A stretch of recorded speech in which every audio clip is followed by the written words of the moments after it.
Hello, everybody, and welcome to episode 62 of Shattered Earth. Last time, my audio was busted, so sorry. But the party exploded a demon creature, and Chance popped out of it, and then and then there was much discussion about where to go next.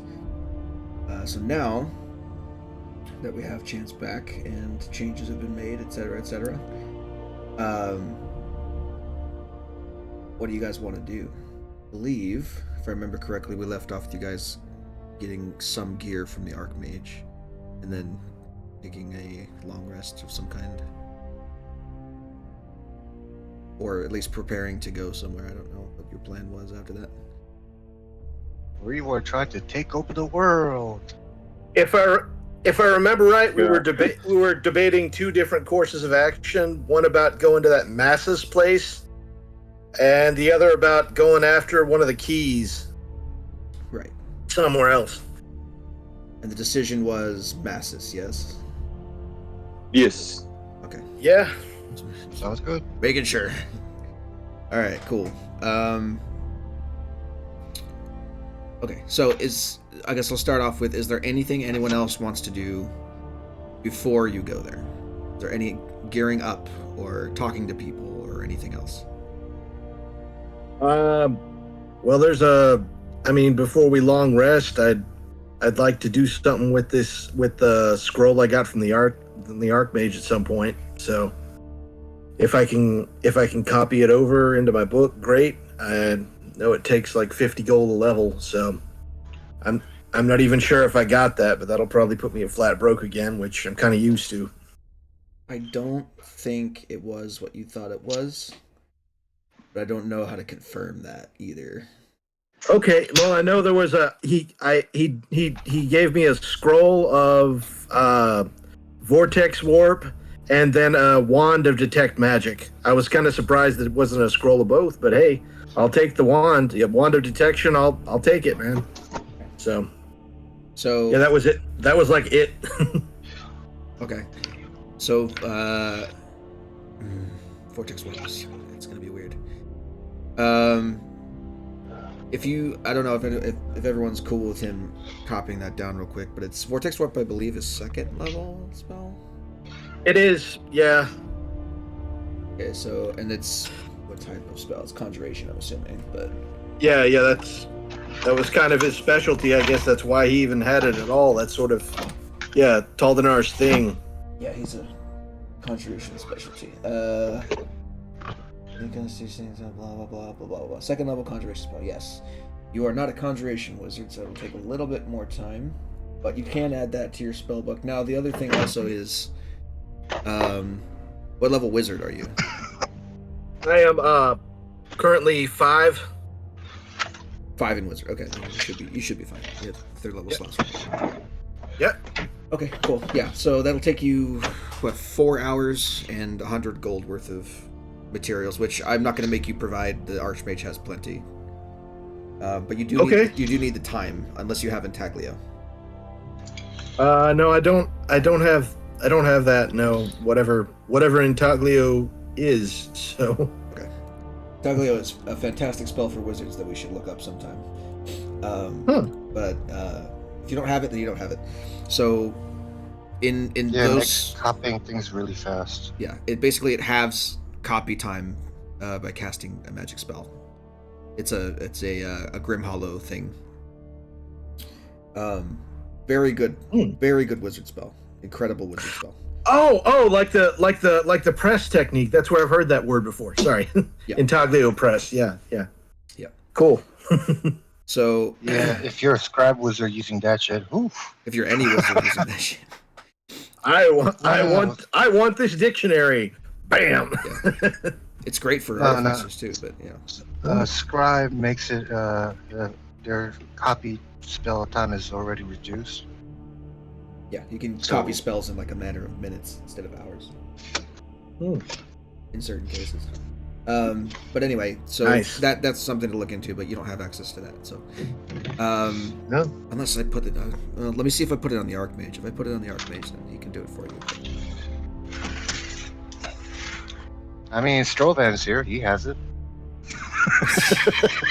It's true. He's not a wizard, though, right? He's not a wizard, though, right? He is a wizard. He is? He's Oh, a blade singer. Strollvan. I was thinking of the other guy. I don't know why. I thought Strollvan was off doing his own fucking thing. Like, he had, like, an No, apartment. he been assistant to Archmage. Okay. That's what I said. Yeah, well, there you go. No, I think that Strollvan's probably busy with other shit at the moment. Like, his spell slots are going to be used elsewhere. Like what? I guess healing? I don't know. Helping with the several destroyed buildings. Yeah. Yeah, but healing, that's about it. Cure wounds. He doesn't really have anything else. Most of his spells are offensive. Exactly. Yeah, he probably has his hands full healing whoever's around that's injured. Mm. I'm so sorry I missed that fight, but I was sort of busy with work. I mean, you didn't know. It's sprung on you. Like, congratulations, you're going to Hawaii. Have fun. And also work for us. Oh. That's fine. It's all good.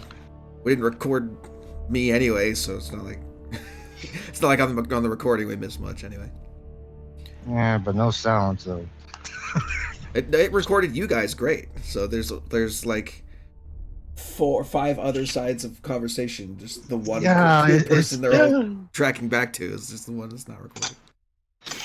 Yeah, it's like when I watch a phone conversation in a movie. You hear one side and it's like, wait, what? Why is he getting a grapefruit? It's like, You're putting that where now? Spray what? Don't worry about it. hypothetical. Never mind. Okay. So if nobody What is he objects, doing with that watermelon? if nobody objects, Lemmy's going to go ahead and take 4 hours to copy the spell down. Okay. Yeah, Chance is still trying to kind of get his usual range of motion back after, everything. Sure. Physical therapy is required after dying immediately and being brought back to Oh, that reminds me. If it ain't too much time off from what I'm doing, I wanted to make sure. Can a summoner use a martial weapon? I think I gave them simple. Did I give them simple or no? Simple only, or I don't know about that. I think I changed that. There was a version that gave them simple weapons because that's what the Pathfinder version of it gives them. But Yeah, I have Fair light enough. armor. Yeah, it's light armor, simple weapons. all right. Well, I was gonna hand him over this rifle that I can't really use for at least 2 reasons, possibly 3. you And, can use it just not as effectively as you would like. It's just It's a like- straight up dex roll. It's twice my height. Yeah, that's true. It's basically it's like you can only use your dexterity for the shot, and it's at disadvantage because it's too big for you. Yeah, you better believe it. And it's a martial, which I don't even have as a rogue. So, yeah. I was But gonna shiny. say you could hand it off to Oberyn, the guy you spoke to at the shop, but he's probably busy repairing things. Because here's the thing with that. Why would I use a gun when I have a better thing called Firebolt? It's fair enough. I don't know. Just putting it out there. Because it's fun and the bullets explode if you have the right type of bullets. I mean, Because That's called they fear this. Fireball. When I have that too. You could. What I was gonna say is you could, if you wanted There's to, that- like you could drop it off with somebody, and they can either hold on to it for you, or you can ask them to make a. You can like commission them to make a copy of it that would work for your size.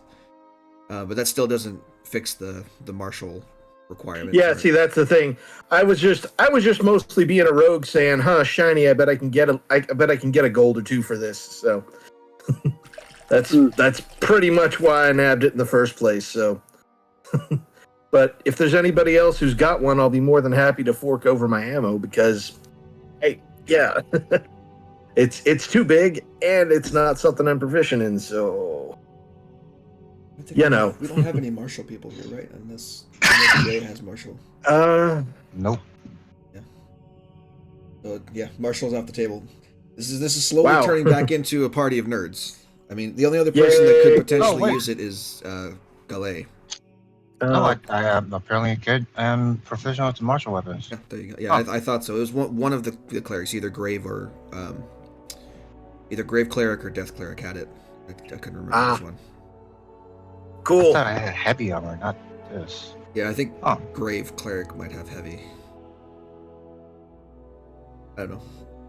One of them's a caster type, and the other one's martial type. But All right. Well, cool. If I will be more than happy to hand it over to somebody who can actually, make it do its intended thing. So, you want it? Here, take it. I mean, Galay could, but he's probably not going to. What mean, am I if you- supposed to? I will offer this. If you're willing to give it up and nobody in the party wants it, Providence could reverse engineer it as a defense tool. Why the heck not? Yeah. Hey, we've unlocked guns on the tech tree. Yeah, seriously. Let's go. Why not? Yeah, I'm gonna make Lancer stat blocks for all of the Providence guards now. Hey, that could help next time. That could help a lot. Yeah. So chances back? Chances back, Yes. Oh. Very. Darius is Darius is now staying at Providence and is going to be helping build the settlement back up. Yeah. What happened to the rest of the march? That's what we're about Good to question. find out. Well, he That's was. a good question. We'll let you know when we find out. Yeah. So Yeah, maybe they're at Massus, maybe they're somewhere else. I don't know. The prevailing theory at the moment is that this correspondent that Hadrigan has been in contact with, whose name is Yurena, apparently, has a place called Massus that is the location. The location of a teleportation circle is inscribed on a tablet that you guys have. If you use the tablet, it's basically a one-time use, one-way teleport to that area. And the prevailing theory is that she's holding the rest of Scholar's Marsh captive there. So, from context clues gotten by letters and other stuff. And what little chance could remember after being cursed and basically turned into a fucking demon. Not just a demon. Yeah, more like a. I don't want to say mech, but kinda. I was basically turned into a fucking titan. Yeah. A little bit, yeah. If anyone gets Pretty that much. reference. Well, very Yep. nice. To the point where he even crawled out of the thing after it got killed. Oh. Hey. All right. Okay. So, dropping off things 4 hours ish later. This was after. This is probably going to start in the afternoon. So let's say somewhere near like 3 o'clock in the afternoon is when you're starting this venture. Okay. You all gather with the Archmage after having copied your spell over. I don't know if you've already added it to your spell list, but it's not something Working you on can just it. drag and drop from the compendium. So I'll just do it the hard way, thanks. So the Archmage gathers you all and says, "All right, preparations have been made. We are ready to go, yes?" Yeah. Good luck. Going to need it. And Yeah. he takes the tablet and snaps it in half and throws the pieces into the air, and they scatter into dust, which then settles in the form of a teleportation circle on the ground. All right. The teleportation circle lights up, and you all quickly rush through, because you know it only lasts for about a round. And Yep. you feel the familiar tug on your lower intestines as the teleportation magic takes hold, flinging you into the next stage of your journey. So go ahead and put you guys on the map here. So when you arrive one after the other. I also have to replace Darius on this map because I had initially not planned for him to be here. Go away, get the fuck out of here. Sorry. There we go. Alright, and then this is here. And, you know, if you want to, you don't even have to put his HP on the token. I can actually change that.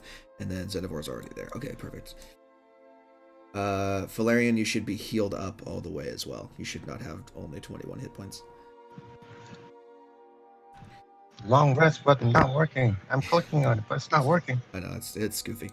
But you find yourself standing on a softly glowing teleportation pad in the middle of a stone chamber. Uh-oh. The torch sconces on the walls of this room glowing a kind of ghostly, like light blue white flame illuminating the space around you. You see off to your distance, off to the side of the room, a lit hearth with a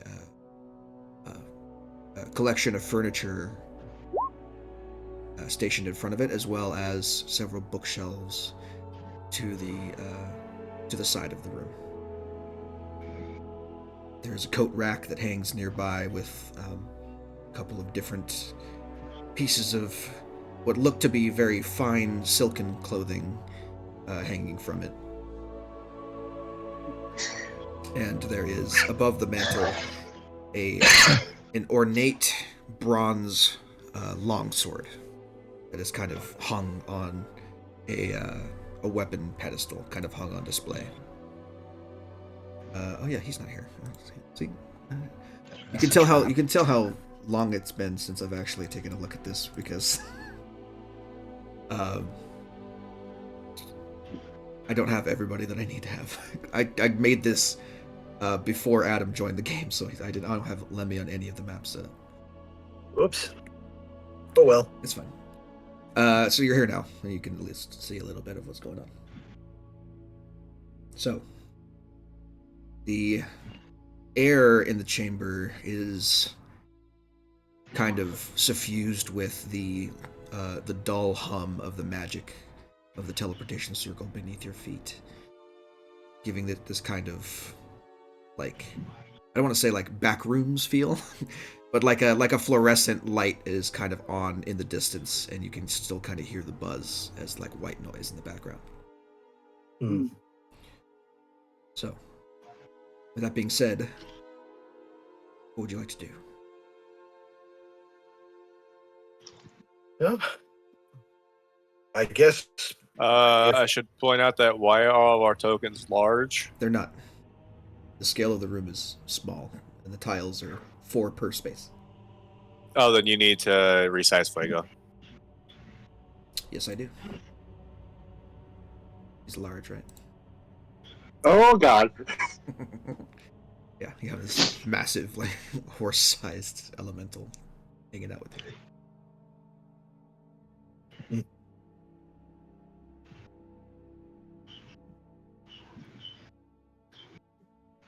All right.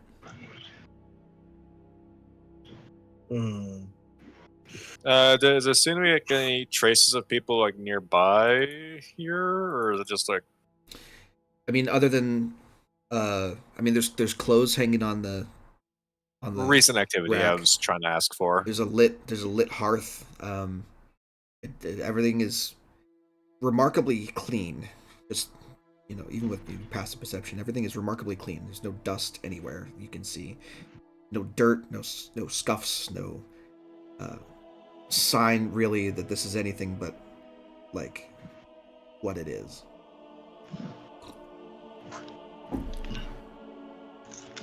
Hmm. Oh my god, I'm here looking at my screen and thinking like, why is my character sheet not moving? Then I realize I'm looking at a fucking screenshot. Now, with the scale of the room being smaller, could I imply this is a smaller individual who lives here, or is it just the? What I mean is, the room is not Um, like the room is fine. It's a normal sized room for normal sized people. But what I mean is like the squares or the tiles are not like 1-to-1. One day I shall find a chair my size, and I will give it a good sit. Because trust me, I tried to scale it up, and everything looked like ginormous when I did. Like the coffee table was like as big as a horse, so I was like, nope, we're not doing that. So you are the proper size. This is just it's a smaller abode rather, meaning like more cramped, not as much open space. Cool. All right. All right. I guess I'm gonna go investigate the bookshelves because hey, why not? Books could be something useful over there. Don't know that there is, but moving over here and checking them out, seeing if there's some useful information on these. So, I guess Since I suck at these, I give you guidance. Thanks. All right, I'm gonna, I guess, do investigation to see if I find anything. I don't know. Anything of of importance. of importance or interest. So yeah. Okay. All right. Go ahead for it.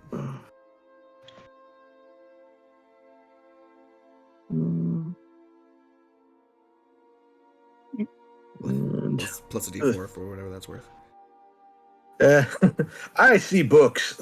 Yeah, maximum of 11 roll here. The book is made out of book. I think there's ink. You have failed me. Yeah, Chance will also look about the room, if that's okay. Yeah. David. So perception check for Chance. Oh. If you're looking through the rooms and not like rifling through stuff, it's a perception check. Oh, apologies. Oh, same result. All right, cool. We don't need to worry about it. Roll a D4 for me, please. Let me. Okay. You had guidance on that last one. You need to add. Yeah. Yep. Okay, cool. Yay! Total of 8. Yep. Okay, so So the books on the bookshelf are actually blank for the most part.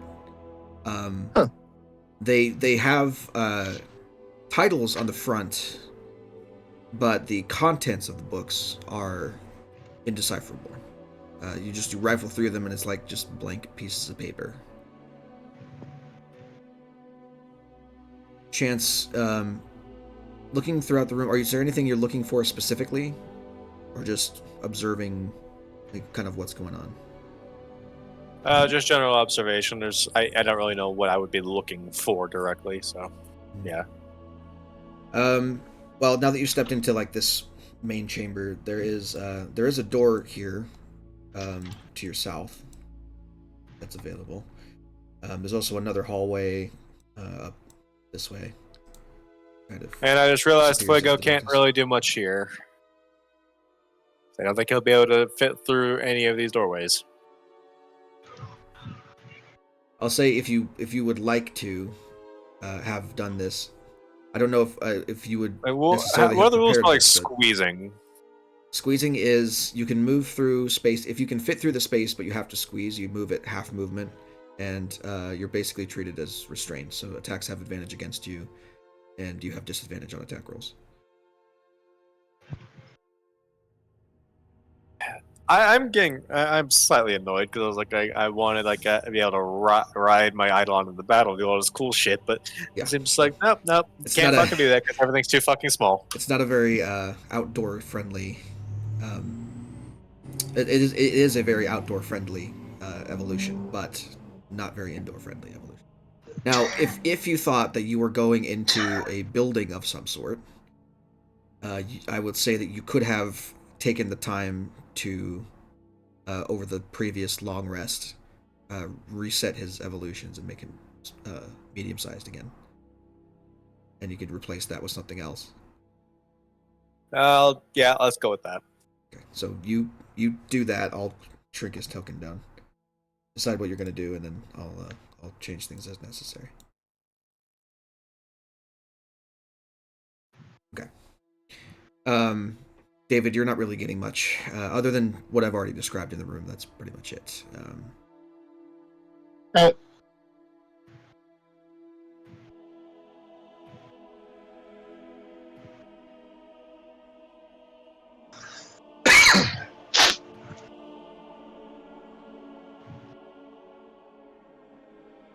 Anything else anyone would like to do?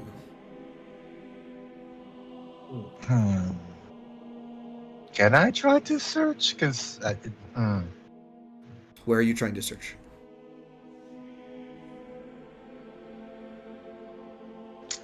Surprisingly, I want to check the couch. Okay. It's weird, but sometimes shit drops into the couch, so you never know. Yeah, sure. Why not? Yeah, there are two kind of plush leather chairs set up in front of this coffee table here.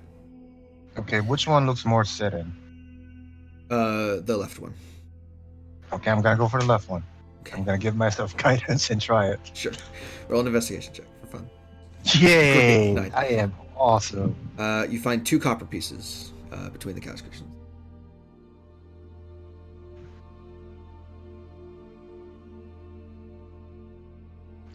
I pocketed.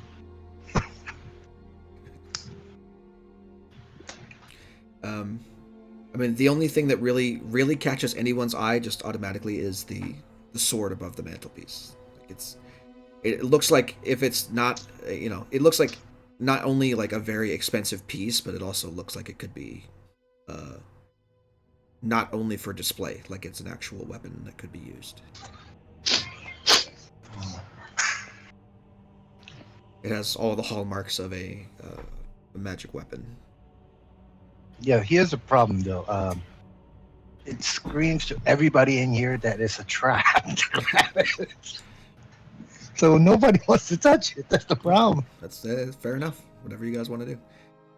I'm just saying that the only thing that's popping out to you at the moment is that. In terms of interesting things about this particular chamber. Other than that, there are other doors and hallways to explore. Can I investigate this game? This what looks like it might be a gaming table next to me, like chess or something. Yeah, I mean you don't need to roll for it. That's you would recognize that because a lot of the people at the academy play that. Okay. They're snooty wizards. It's a dragon chess board. Okay. Dragon chess is like regular chess except far more complicated. Mm-hmm. And I looked up the rules to it to see if it would be possible to play it, and no, absolutely not. It's like playing 3D chess but with magic and other bullshit. Like it's got like time travel and shit in it. And I'm like, nope, we're not doing that. So it's a very complex game for sure. But that is what's set up on that table. There are several different pieces represent different things. Is it set up for a game, or is it mid game, or is it just kind of there? It's set up. Mostly, it looks like it's set up in display at the moment because there's no like chairs. It doesn't look like anyone's been playing. It looks like it's set up to like start play. If one would wish. No thanks. Fair enough. Cool. All right. I don't know what else I would. You know what? I may go over in front of the fireplace and take and very carefully just like do a perception on that big shiny sword over it. I am not touching it, and I'm going to see if there's anything obviously not okay about it. So, I mean, to be fair, you are small, so you can't even reach it if you wanted to. No, I can. Yeah, you can take a look at it. Roll me a. What are you looking at specifically? Just. I would say I'd be specifically looking at the sword. If there's anything holding it to the wall, if there's anything off about how it's mounted, any kind of thin wires behind it leading to anything. Those would be that'd be the main thing I'd be doing. I guess if somebody wants to give me a boost to get up there, I will take it if anybody's feeling sturdy enough to lift a little, 30 or 40 pound dude on their shoulders. So So, roll a perception check first because you're not touching it just yet. Yeah, no, I don't want to. I don't want to until All right, doing that. that's sorted. Okay, cool. Looking at it. What did you change about him? Took off mount and enlarge, and instead gave him a second ABI and the reach feature. Okay. Do I need to change? What did you give the AVI to? Did you do it like in Dex or anything that would affect his armor class or what?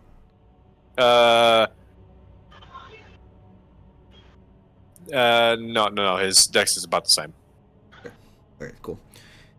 18 perception, fantastic. So with that, so the sword is it's a very ornate handle, crossguard and pommel. It has like a red gem, like a ruby, embedded in the pommel. It is mostly made of like a bronze-colored metal, and the crossguard of it is decorated to look like a phoenix. It's kind of has its wings split out. What? It's mounted on like a wooden plaque that is. It has like two metal brackets that come out and kind of taper it like to the board itself, and then that's hung kind of in a centralized position above the mantelpiece. You do not see any obvious signs of like physical trap stuff. It just looks like a mounted magic weapon of some kind. Okay. If you were an artificer, you'd think it'd probably be very expensive if you were to sell it at auction. Some noble somewhere wants this above their mantelpiece as a bragging feature. Okay. And what style of sword is it? Is it a long sword, short sword? It is a long sword. Like what? Long sword. Size for a medium-sized creature. So Okay. For you, it would probably be a great sword. Yeah. I mean, I can still use them, but yeah. Well, How about it? I'm sure it's worth a decent amount, but it's also going to be really obvious to the next person who comes into this room that somebody's been taking things. So maybe I don't necessarily want to. Chance gonna go over to the store and take a look at it. Yep. I don't believe it's locked, is it? You know what? For kicks, I will actually go do investigation on the other chair just to see if there's anything in it. Sure. Yeah, you better believe it. So you can open the doors if they're available to open. 17, great. You find another copper piece. all right, I'll take it. And do I see anything do I see anything sitting out on this table that's right here? The like the little low like coffee table looking thing here. Mm-hmm. Is there anything? There's another book there, but rifling through it real quick, it's the same as the other books. It's blank, or at least it appears blank. Huh. Okay, can I make I don't know if I can I make an Arcana roll to see if there's anything magical about the blankness? It just seems odd for there to be so many blank books. Yes. I won't tell you if there's anything magic necessarily, but I'll tell you if something rings a bell. Okay. All right, just doing an Arcana roll while looking at this book in front of me. 14.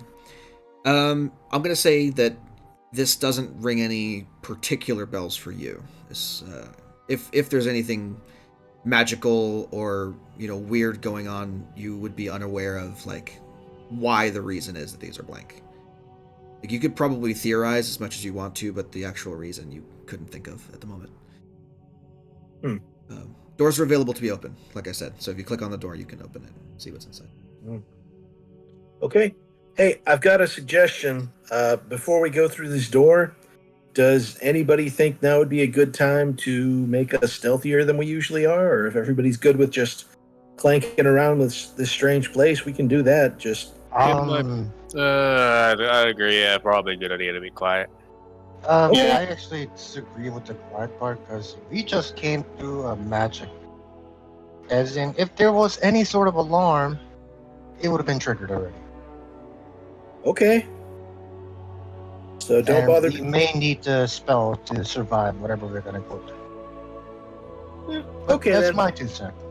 That's my 2 copper. Well, there are 2 copper. I found them on the couch. Yep, and I found one.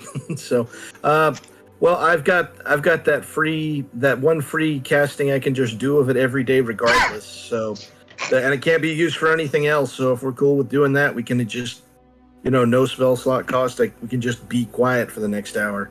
If that works with in that case, go ahead.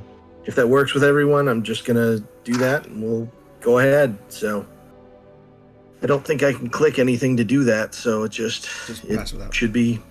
Yeah, pass without trace. It's on. So just make sure your it's toggles are on for on. the stealth rolls.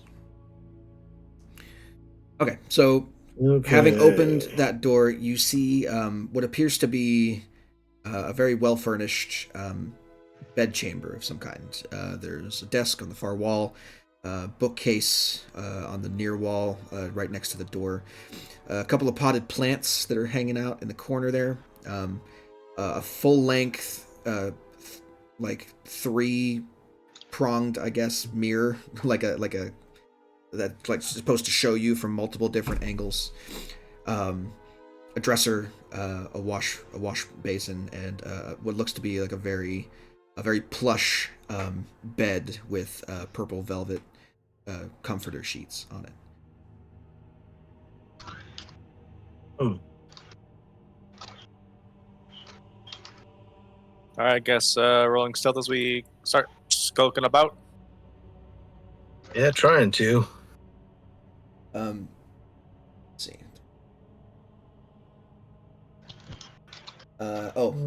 Last detail, because I wrote this down apparently. The plants in the corner there. It is a there's a small rose bush, and then the bigger one is a tree that's growing several different types of fruit. So it has like cherries, oranges, apples, pears, and peaches, all growing on the same tree. I swear to God, if you're at evil Willy Wonka's factory, I'm gonna kill you. Yes. I mean, my bet was it's probably just splicing, because you can do that with IRL, with real trees. I'm gonna throw orange-skinned, green-haired goblins at you. Oh God. They're gonna Not slowly again. kidnap you one by one. Oompa, oompa. It works. You remember, you have to make sure that we're not also, we have to get into those horrible accidents.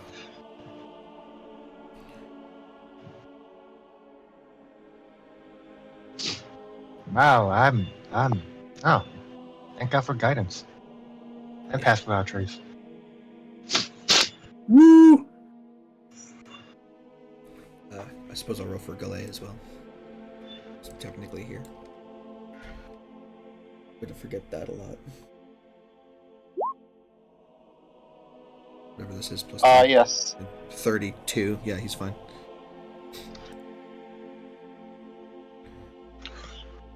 Okay. Alright. So that's what you see. In this room, at least.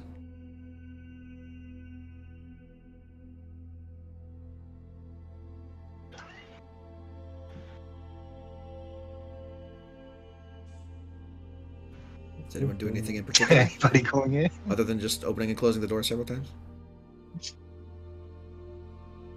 Fuck it, I'll go in. Okay. It's a fairly nice, cozy little space. When you step in front of the mirror and look at yourself, you realize that the mirror's 3 different faces show different perspectives of you, but not the ones you were expecting. Uh-oh. The very middle one shows the normal front profile, but the 2 side ones show a side profile and a back profile, respectively. There's some form of enchantment on it that's allowing you to see basically every angle of yourself. Huh. Somebody is very vain. I look at how big is this mirror? It's full length, so it's about I don't know, 5'5", something like that. But it's 5'6". partition, so it has a hinges, right? So it folds. Just look at the angle. Yes, that's correct. So who has that bag of holding I can borrow? Oh no. I look. I'm expected to be. I'm expected to be, mingle with the nobles and being able to look my best. Sometimes is going to be handy. So a mirror would help. Galley just slides the bag of holding behind him. doesn't do anything else. Wait a second. You say you... Face bumps. Other than the odd plant collection and the magic mirror, everything else in the room appears to be mundane at the very least. There's not, of course, on the bookshelf, just like with the previous chamber, all of the books are blank. There is an assortment of fine clothing in the dresser that's already kind of there. Mostly robes. But they're for several different people, apparently. There's different clothing for different sized individuals. Like you pick one up that looks like it's made for like a short, fat man. There's one that's tailored for like someone who's very tall. There are women's clothing, men's clothing, all kind of hung in this wardrobe. Over in the far corner, over here by the mirror.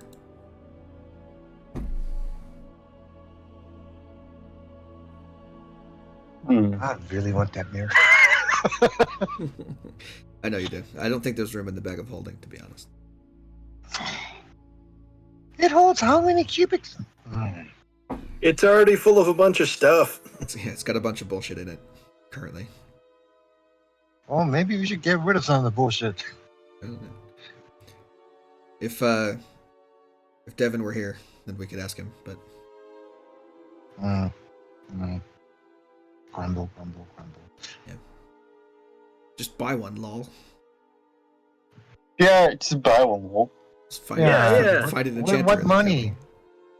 Go to a town that hates you and that you're wanted for 100,000 gold, and walk into a shop and buy a magic mirror. I'm sure that won't cost Yeah. Yay. Okay, so I got an idea. We go into the town that hates us, and we burn it down, and we take the mirror. Wait, no, that doesn't work. Why you want to go for war crime? Hi, I'm Cleric of Death. I am the angel of death and mirrors. Ooh. Especially mirrors. That somehow makes it much creepier. Good. It should. Ah. Can you tell I had my caffeine today? I hope so. All right. All right. Hey, I think all these blank books are really weird. So I'm gonna take the wand of detection that I've got here, and I'm gonna use it to cast detect magic on myself. So Okay, that's going to Next drop concentration on pass without, so you won't have that anymore. crap. Even from the wand. All right. Yeah. All the wand could does is cast- allow you to cast the spell, which means you still have Ne- to hold concentration on it. Never mind. Can I borrow the Not- wand? Yeah, you can Not borrow it. worth- It's not a. I don't think the wand is an attuned item. You can just give it to anyone and they can use it. Yeah, I'm pretty sure it is. So yeah, if you wanna look at whatever, I suggest looking at the suspiciously large number of blank books. But yeah, I'll hand it over to Valerian if he wants to go and figure out what's going on, because why are there so many blank books around? It's not like this is a Right. printer. It's not like this is a printer's shop. Or is it? I don't know. All right. Well, I can't Well, he- use the wand and see the books. Sure. So, first things first, when you cast the wand in the air and your perception kind of widens as the spell takes effect, Oh God! I just realized where we are. the entire tower is suffused with magical energy. The rug, the sword, the chairs, the books, the gaming table, the teleportation circle, the clothing on the rack itself, everything that you can see is suffused with magic. Now, some of it does have specific spell schools, and some of it doesn't. Most of the spell schools that you get from just just looking around the room with detect magic as conjuration based, meaning the tower, the bookshelves, the books themselves, some of the furniture, the fireplace is illusory. The teleportation circle obviously giving off conjuration magic. If you were to go back and look at the mirror is an illusion magic. It has like an illusion magic enchantment on it. The stuff that does not have any particular spell school as a part of it, that just pings as something magic, is the rug beneath your feet, the table which the dragon chess set is on, and the sword. I regret everything. Everything's so bright. Oh God! And the clothing on the rack. The clothing on the rack doesn't have a specific spell scroll either. I relayed this information to the rest of the party. Well, let's move on. Let's quick flashbang you. Is there? Wait. Yeah, I'm gonna. How many charges does the wand have? 3. Does it reset at the dawn? Resets every day. You get 1d3 back every day, I believe. It should be. I cool. think it's in the compendium. It's usually. I think it's a basic magic. It lasts 10 minutes though, so unless you cancel it, you should be able to see magic for a little while. Okay, you don't understand. The whole thing is magic. Is at this point how he's describing it is literally going to be blinding. So that's why I'm thinking like I need to lose concentration on this. You can still see. You're fine. You're not blinded by the stuff. It's just that everything is giving off a magic aura. It's like little like glowing sparkles that are kind of suffusing everything in your sight. Okay, so it says while holding, you can expend 1 charge as an action to cast detect magic. The wanderer gains 1d3 charges daily at dawn. Yep. So there you go. All right. Well. Okay, I give you the wand back to you. It's like just. Okay. I give them warnings that don't use this. It's really bright right now. Okay. Good to know. I'm trying to not be noticed. So I guess I'll take it back from him with a word of thanks, and I may investigate this perfectly mundane desk here in the bedroom because why not? I don't think it'll hurt anything. So, it's a desk.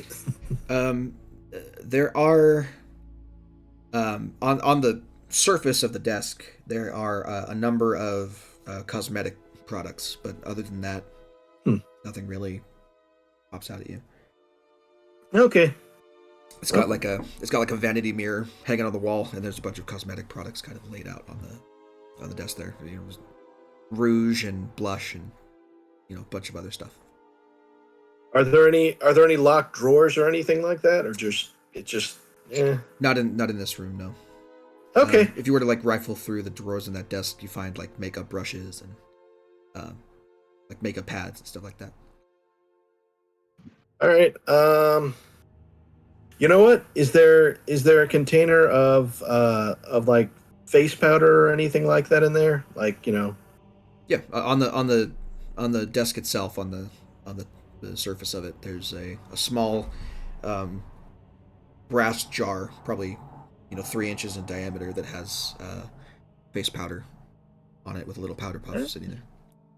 All right. I think I will take that and add that to my inventory. You never know. I mean, it might be the thing between me getting noticed somewhere and ending up getting caught for a bounty and not getting noticed. So Sure. Why not? All right. So add a small jar of makeup.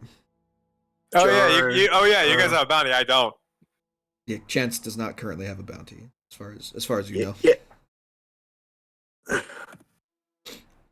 Face powder. Yeah. All right. All right. Thanks. Cool. All right. Well, I don't think there's anything of note in this room besides that, so I'll just go on up back into the main room because there's no other doors leading out of this room, so might as well see about going somewhere else. Right. Yep. I vote here. Yeah. for the All right. door.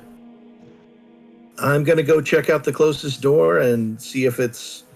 I guess I'd see if it's locked. If the door And- symbol that you see on the screen doesn't have a lock on it, then it's not locked. You can click on it and open it. Cool. It's just All right. red. Alrighty. You need to update your VTT enhancement suite. Oh, What the hell is a VTT enhancement suite? It does things like give you radiuses and lines and stuff as part of the ruler tool, which is extremely helpful for AoE spells, as well as Okay. providing other like quality of life changes to Roll20. It's a Google Chrome The door. extension. Hmm. Going Very in useful. I here. recommend you look up what it does because it's pretty good. So that room is it's another kind of guest room, but definitely not as lavish or or nice as the previous one. In this room, Okay. there's like more of a it's more like cheap furniture and wash basin. It's like a straw mattress instead of a plush one, and bookcase on the far wall still filled with blank books, etc., Okay. etc. Not as much accoutrements in this room. Is there a chest over kind of toward the corner there, like here? Yeah, that is a chest over there. All right. I just might mosey on over there and do a perception check on that real quick. So, just kind of It's look less over of a the. it's less of a chest and more of a trunk. Like it's got Okay. it's got a lid but no lock. So if you were to open it, you could see inside. Okay. All right. Well, All right. I've rolled perception to see if there's anything hinky about it, and I guess not. So I'll open it. Yep. So. Inside the chest, there is a number of folded, like traveler's clothes that are kind of stashed there, and then those are on one side of the trunk, and then on the other side of the trunk there is a stack of parchment paper. Okay, so you cut out for a second there. You said traveler's clothes and a stack of parchment, right? Yes. Okay.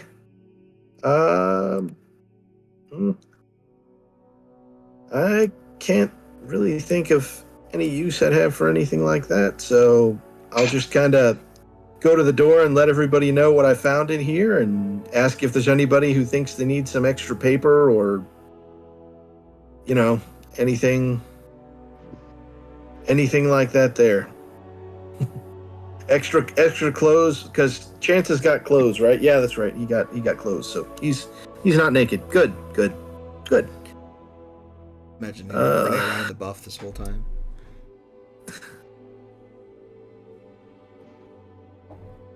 Lamau.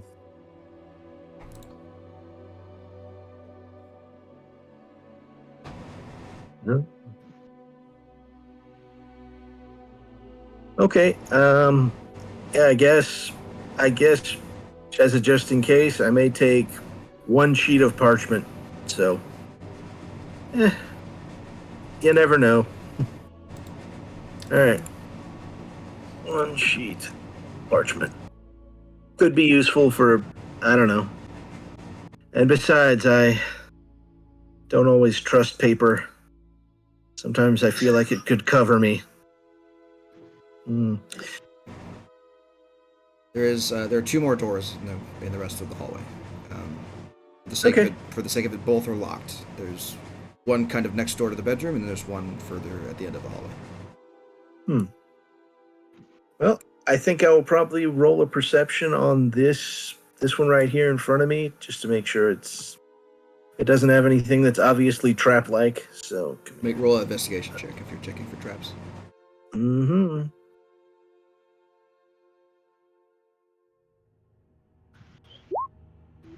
Okay. You're fairly confident the door is not trapped, but it is locked.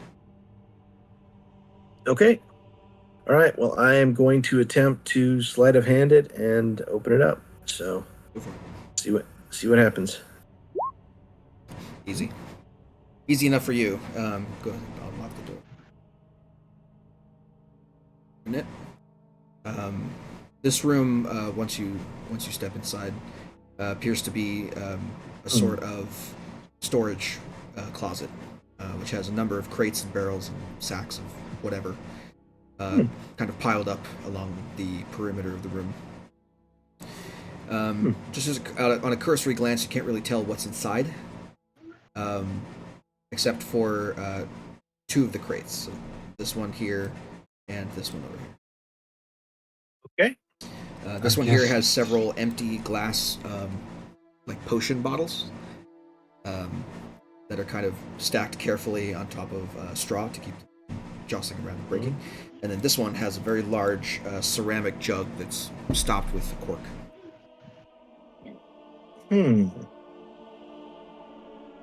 Well, I guess Those I are the will things see that are if- obvious. Obviously, you don't know what's inside the other stuff. Yeah, I think probably before I go check those out, I may check out these other ones, like right up here, kind of. Yeah, the ones in the ones just opposite the door. So I'm gonna see if I can see what's in those. So investigation, I guess. Do you have a crowbar or something to pry the lids open?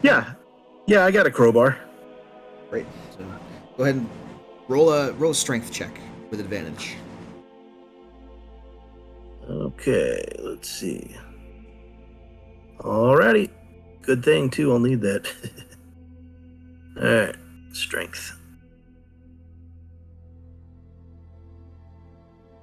Advantage. Whoop. Nice. Hey! How about that? Natural 20. Natural 20 Weird. and a 1. Excellent. Cool. So, yeah, natural 20 is easy enough to break open the thing. It wasn't a very high DC in the first place. But I'll just say, for the hell of it, if you want to open up anything in this room, this storage closet contains a number of basic magical components. So, like chalk, ink, parchment, candles, quills, that kind of stuff. So, like, just very basic magical components that a spellcaster might need for any number of spells. So would it tend to have things like, I don't know if it'd have like powdered silver and iron, or let's see, I'm trying to think of things. Nothing incredibly expensive. Just like really, really basic stuff. Like stuff I'm that saying- could be gotten en masse and stored here. So all right, so yeah. So nothing that has any cost to it, but just Yeah. So like if you just need Alright. like, if it's like little small items. There are chalk sticks, there's powdered chalk, there's different kinds of ink and different colors of ink and parchment and quills that you could gather, candles that are kind of all stuffed into one crate, stuff like that. Okay. Well, I guess I might take it. I might take a candle just because why not? But It's in the compendium. Alright. Any of that, if you want to look it up in the compendium and add it to your inventory, you can. cool. Doing that. All right. Same for anyone else that wants wizardy things.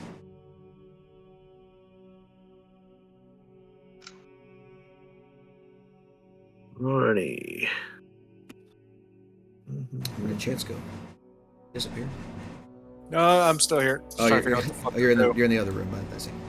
You're right out of my screen. Items. Miscellaneous.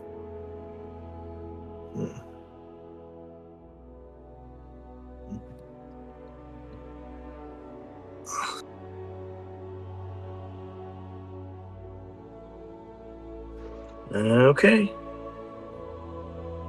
There you go. it's done. Cool. All right.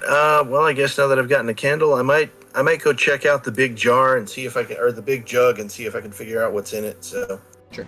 I'll just Easy open it enough up to and lift see. it. It is a big heavy jug that's filled with some sort of liquid. When you pop the cork on it and kind of like peer inside, kind of give it a sniff, it has this like kind of offensive, acrid iron smell to it. Okay. Is it something I'm going to have trouble like lifting or doing anything with on my own? I would say for your size, yes. It would be like you holding like what's the best equivalent? It'd be like you holding a big heavy medicine ball at all times. Right. Okay. Well, I guess one thing I could do is just go over here, get one of these small bottles here. Actually, you know what? Heck with it. I'm going to get 2. So, empty bottle, I guess. Sure. Empty vials. Vial.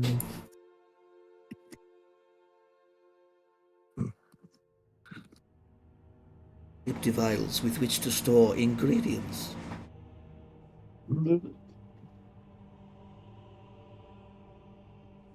Get 2 of those. And I've come up with a new recipe. Is it Colonel's Okay. chicken? A finger-licking chicken? all right. I will correct myself with the jug. It is not necessarily an iron smell so much as it is just a metallic smell. It's not Okay. specifically iron. All right. I'm gonna go over to the door and just kind of call for somebody. I don't know. Does anybody feel strong enough to lift a good-sized jug? I kind of don't want to risk breaking whatever's in it. It smells kind of nasty. And then I'll go back over here and wait and see if somebody wants to help me in, trying to get a little bit of what's in the jug into the vial that I've got. And I love how we're just robbing this place and we have no idea who actually owns it. Oh yeah. Well, you have it. You have some idea.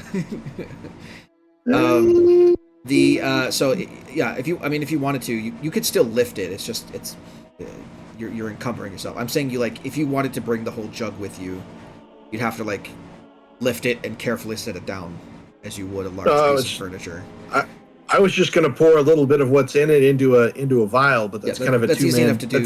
It's easy enough to do by Okay. yourself. You just set the vial on the ground and you can pour it. Okay. Cool. Cool. When you pour it out into the vial, it's what looks like liquid metal, like a silvery liquid metal that fills the vial up to the top. Okay. Well, that's kind of cool. Oh fuck, that's mercury. Yeah, it's quicksilver in a jug, basically. All right. In that case, I think I'm going to get just two vials of that. So, vial of mercury. And Call it quicksilver. Then I'll just go back- Mercury's a Grecian god. Call it Okay. quicksilver. Mercury is Roman! Whatever. Get it right, you fuck! He was Grecian first. It's the same dude. Wait, what? Semantics. What happened? all right. BG don't know his mythology. I That's know what, my that's what mythology. I it's just don't give a fuck to talk about semantics right now. I'm playing a game. All right. It's okay. Hermes, Mercury, we get it. It's okay. That guy. I will fill this with a little bit of Magneto's son. Shh, secret. Oh god. That has some out of context things to it. Hi-yo! Anyway, Fastest man alive. It's not always a good thing. no. It involves a lot. I hear it involves a lot of waiting. More like most patient man alive. Not a lot of waiting. Well, everything's subjective. Oh god. All right, and then I'm going to go over here and grab one more empty vial and just call that good and kind of be on my way. So that's of some small interest. Oh, and I'm definitely stoppering that jug because I don't want anybody to be like, hey, who's been drinking my mercury? Or quicksilver, rather. So, Sure. yeah. Again, context. All right. All right. Yeah, Call- sure. Go Call that ahead. good. There's Cool. one more door that's locked at the end of the hall. Yep, I'm going to go check it out and do an investigation on that to make sure it doesn't have any obvious take your face off type badness. So, Sure. all Investigation right. followed by sleight of hand. Mm-hmm. There's that. 25, no traps. All right. And there we go. 31. Wow. You get it open. Not a hard not hard so far to get around this place for Lemmy. Okay, so the door is open and available to you.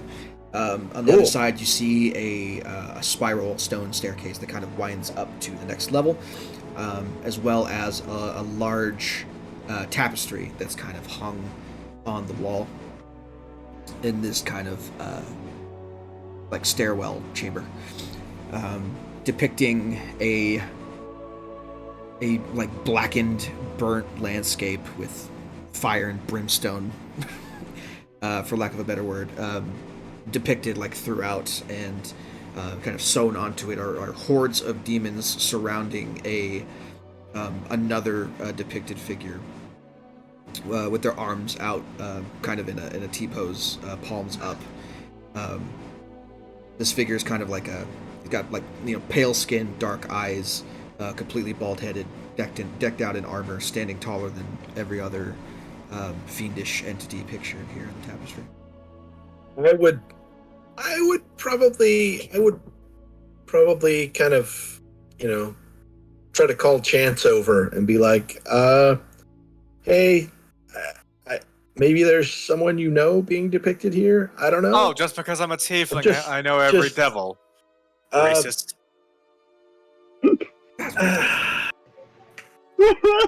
What would be the roll to see if I actually do know any of these? You would be the only one who would be able to make this roll, but it would be a history check. History? Okay. History at a +8. Let's see. I would say history or religion, either one. Whichever one works. History. That's a 27. Oh, wow. Fair enough. So basically, after you say you racist, I do know who these are, though. But I know who this is. The rest of you have no idea, regardless of religious affiliation. Chance, however, you know from your specific history books that would only have been available to you, that this is a depiction of Zariel. Now, with a 37, I will tell you this. No, that's not a +10. There's no +10. It's 27. 27, whatever. So with a 27, either way, that's a very hard threshold to hit. And either way, I'll give you this piece of information as well. Zariel was the Lord of Avernus for a very long time, millennia. When the breaking happened, Zariel redeemed herself and was part of the sacrifice that was made to make up the core, or at least that's the prevailing theory. So she's not Lord of Avernus anymore, whatever she is. This is an old that makes me wonder who the fuck I contacted way back before I contacted Oil. Yeah, her legacy still exists in different things, but there's still Zariel tieflings as part of the world. But her as an archdevil Lord of Avernus does not exist. There's a new ruler of Avernus that many people are not aware of at the moment. Someone else has filled that seat, but they have not been prolific enough to cause the attention or invoke the ire of religious priests, angels, anyone that could maybe figure out what's going on down there. Makes me wonder who the fuck I contacted when I did. If it wasn't Zariel, I thought it was Zariel. Is Chance's old Eidolon. This is Zariel, the former Archdevil of Avernus, one of the who redeemed herself and sacrificed herself to make the core. Also, my extremely distant ancestor.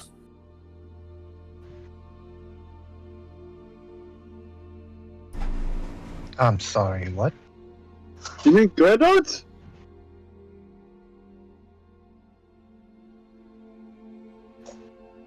Oh, did I stutter on the excuse me? What was that? Was it you didn't understand me, or was it because you were questioning what the fuck I just said? Both. I just want to make sure I heard it correctly. Right. Well, it's rare I get an opportunity like this, so I will say to Chance, sorry I, accused you of having a connection, but since you do have a relation to this, would you be offended if I kind of investigated around this tapestry? I don't want to offend. Okay, for one, the essence of said ancestor is currently holding the planet together, so I don't think she'd mind. 2, my last dealings with my bloodline resulted in what you saw with me when you found me.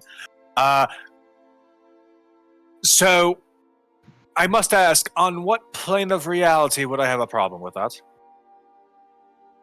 You're the closest thing I've got to next of kin to who's depicted in this, so that's what I got. So Okay. If someone paints if someone were to paint the king, yeah, would someone who is a distant relation have any right to have a problem with how that painting of what happens to that painting? Maybe the king was a dick. Maybe so. I don't know.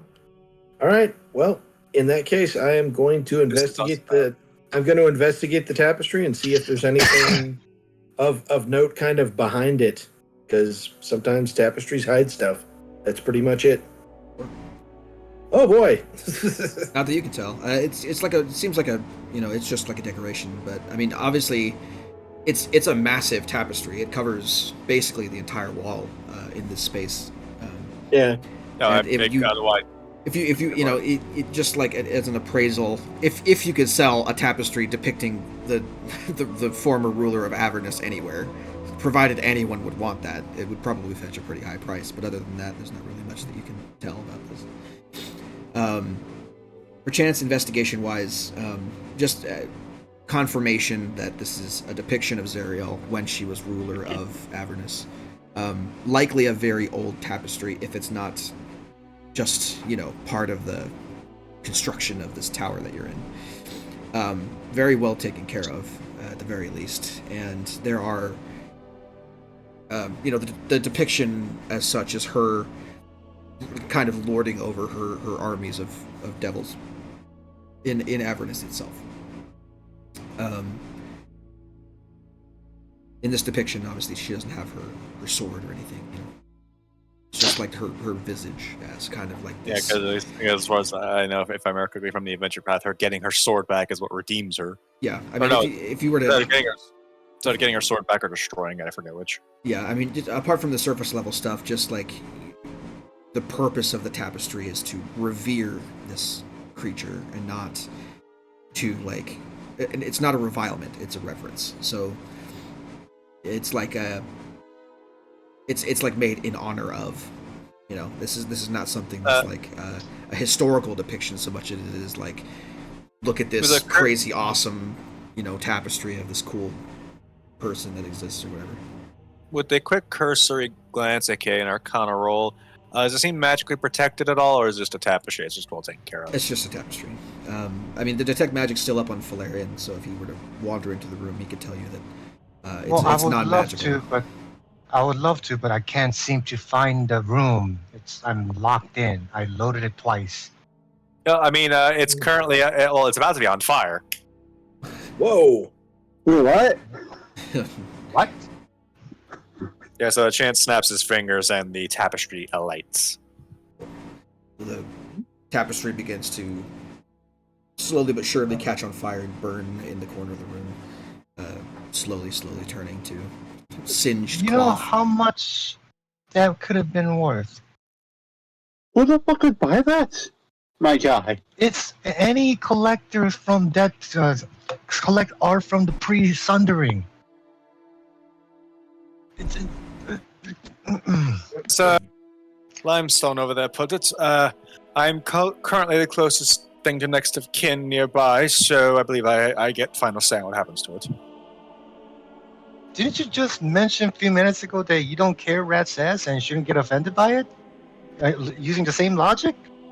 Because you're so distant? Yes. Well, I am, so meh. Okay then. This is me trying to keep Chance's kind of sassy, wise ass nature without being such an asshole about it. So hopefully this is turning out better than how it was before. Okay. Fuck your tabs. Valerian just fumes. It's like that could have been much more. Okay. If anybody wants to go up the stairs first, I don't really want to be in the same room as something that's on fire. Kind of brings back bad memories from, I don't know, earlier today. It's fine. Was You are that only like yesterday lightly. though? You're only lightly on fire. Just your arm. I was apparently the one doing the burning. Yes, Yeah. if anything, you should be Alright. scared of being in Alright. the same room as this guy that set you on Alright. fire. All right, I'll go up second if somebody else wants to go first. But yeah, I'd like to go to a room that doesn't have something on fire in it. Thanks. Not it. Yes, I'm invoking the right of not it. I shy to head in.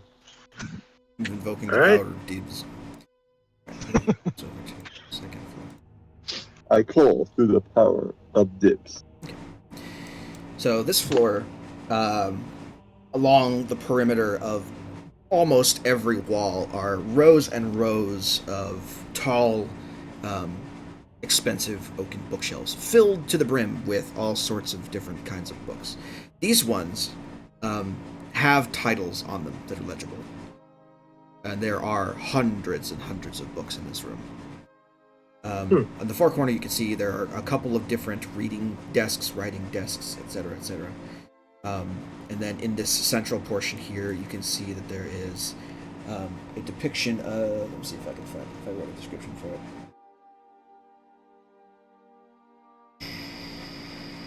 I'll be right back. My boss is calling. Statue in the middle of the room is of an old bearded wizard that is studying his spell book. There's just a shit ton of books in this room, essentially.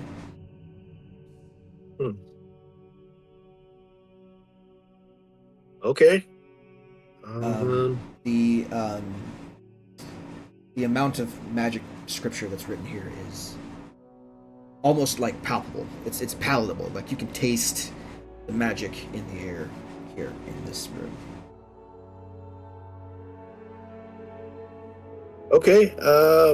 I'll probably go over next to the statue and see if I can see if there's anything, I don't know, interesting about the book that he's holding, perhaps.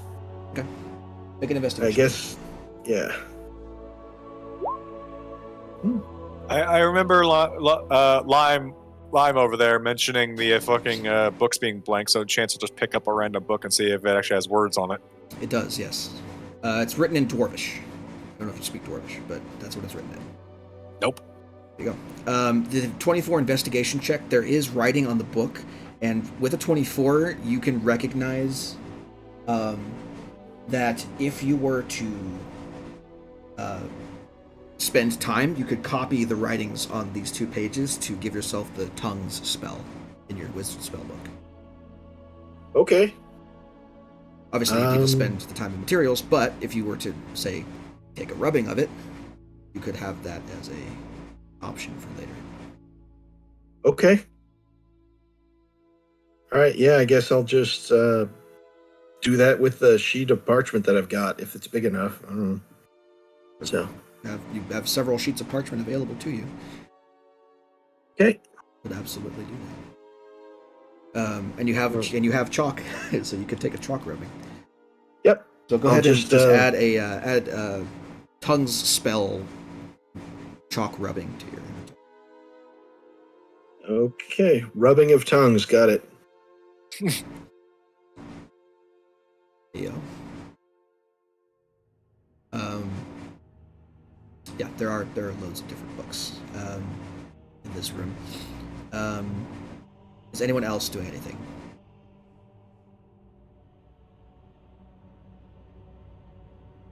Well, I'm just gonna kind of search the room for anything that I can actually read and might actually be of significance. Sure. Same. That's an investigation, if I remember correctly. Well, do you want to just look? If you're looking at just the spines for anything legible, it's perception. Unless you're like actually rifling through books.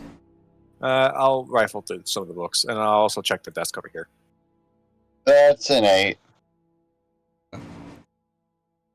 Okay. So we'll call it a 22 investigation check. So are you? I'll ask you this: are you mainly doing the outside perimeter, bookshelves, or are you going into that little inner sanctum where Lemmy is? Outer shelves for right now. Yeah, so we'll start with the desk. There's not as much there. There are a number of papers and books kind of stacked on this desk. Appears that someone was doing some kind of research here. Do you speak Celestial or no? Yes, I do actually. Okay, so these books are written in Celestial. They appear to be collected scripture, holy books, accountings,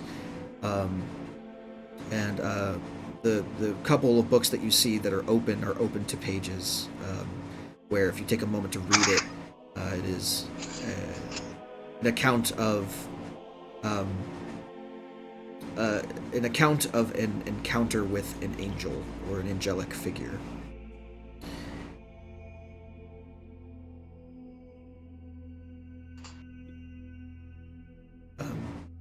That's pretty much all you see on the desk.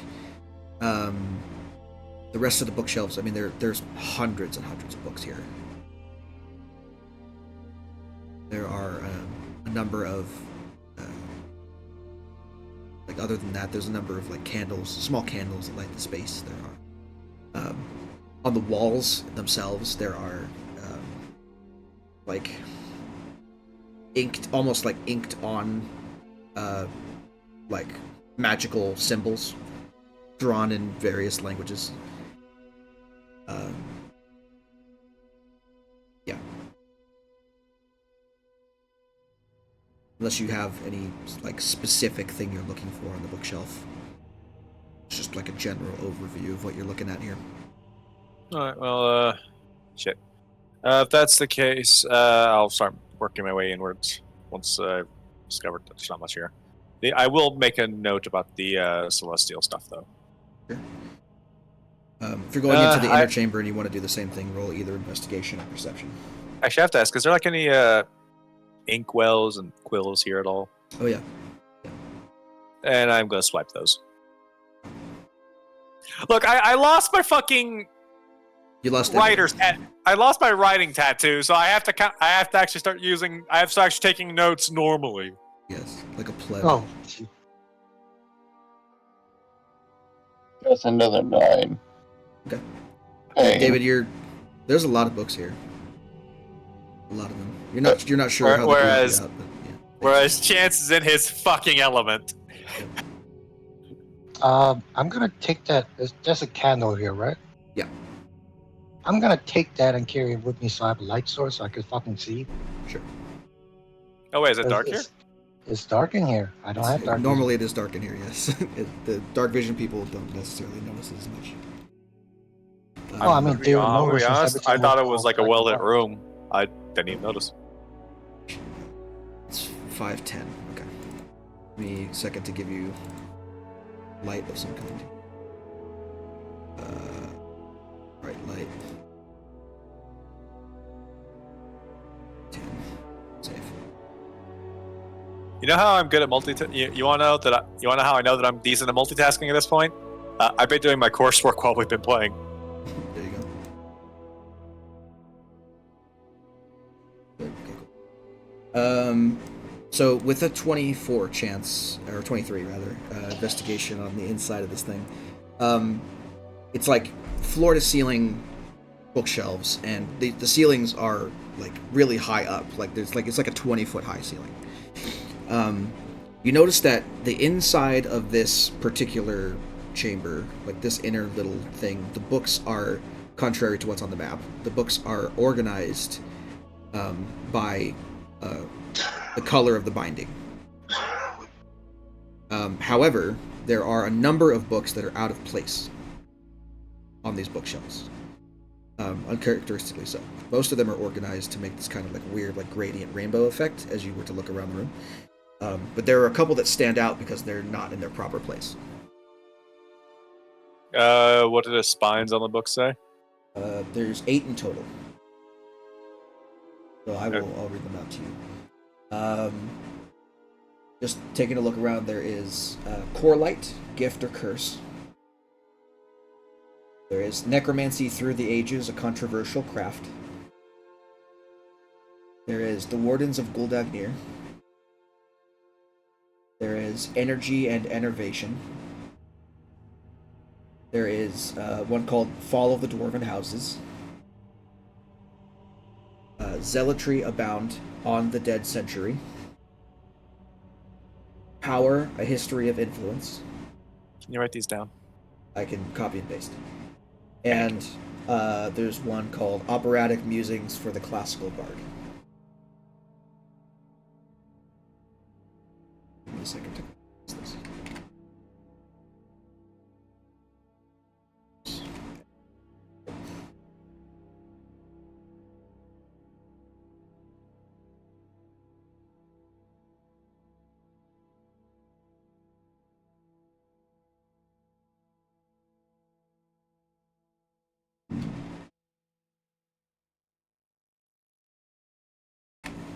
Okay. There's the list in general chat in the Discord.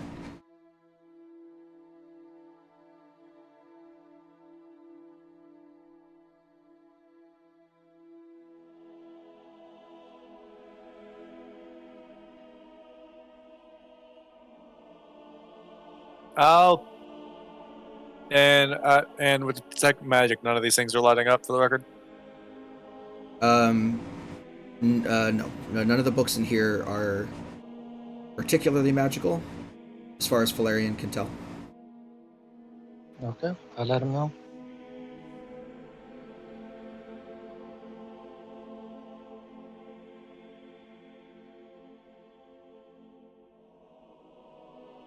There is something about those titles that are.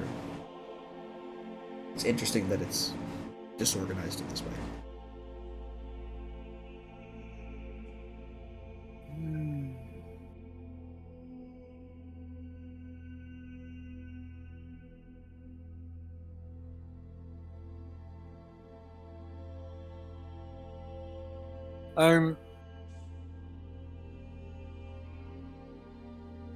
Huh.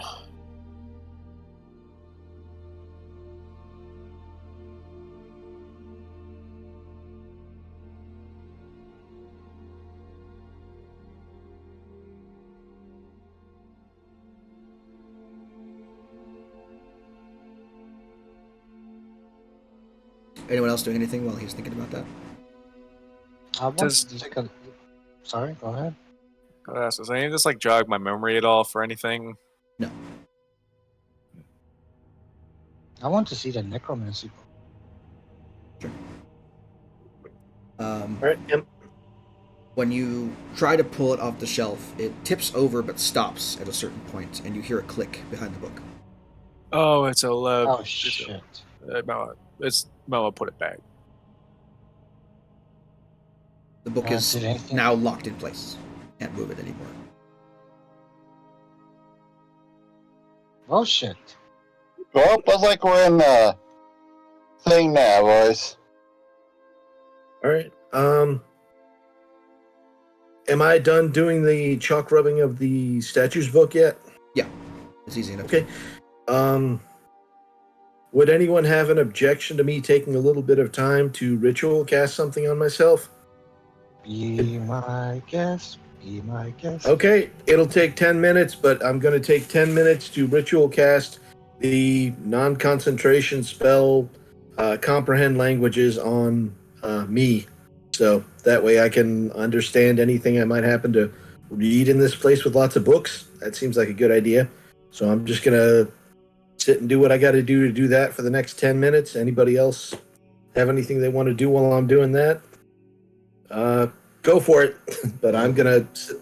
Here's the thing that happens. As you sit down to start your ritual and begin to channel the magic around yourself, unlike almost every other time that you've done this, the magic that you are taking into yourself becomes visible in the air itself.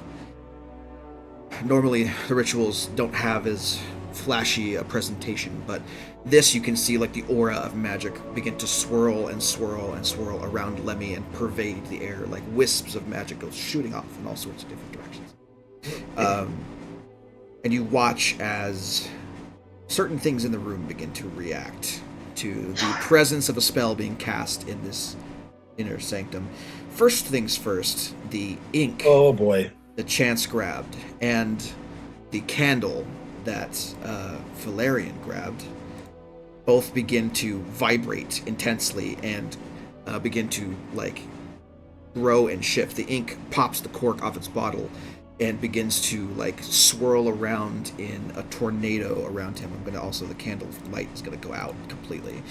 The candle begins to grow and kind of inflate itself to become what looks to be a creature, a toad-like creature made entirely of candle wax.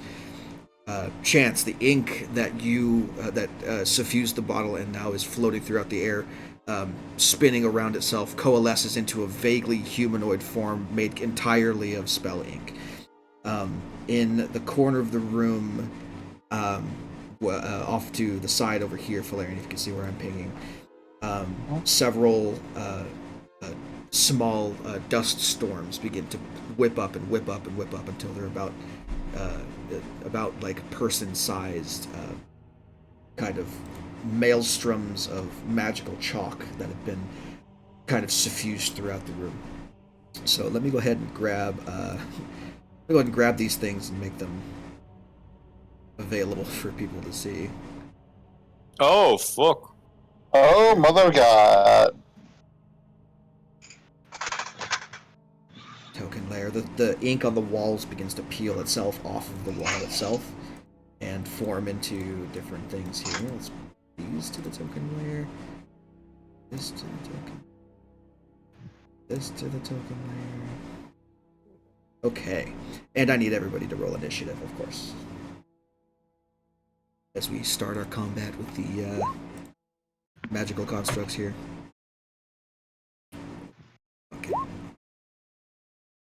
So remind me, Fuego doesn't get the effects of magical stuff on me at all, does he? In what way? Oh, that's because like I have advantage on initiative. I'm just double checking before I click on it. Not unless it's part of a summoner. Yeah, like I said, I was up. Why is this saying Arc Royal? I even fucking changed the token. Why is it what? It still said fucking Arch Moil on the token when I add it to the turnover. After I already changed it. It's probably I don't know. I'm not sure actually. Well, because you used Moil you used Moil sheet, which is why.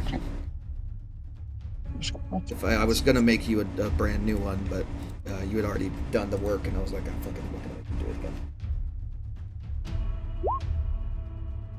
There we go. That's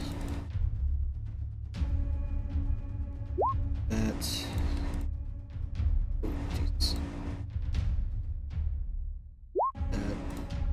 Go for the rest of these as well.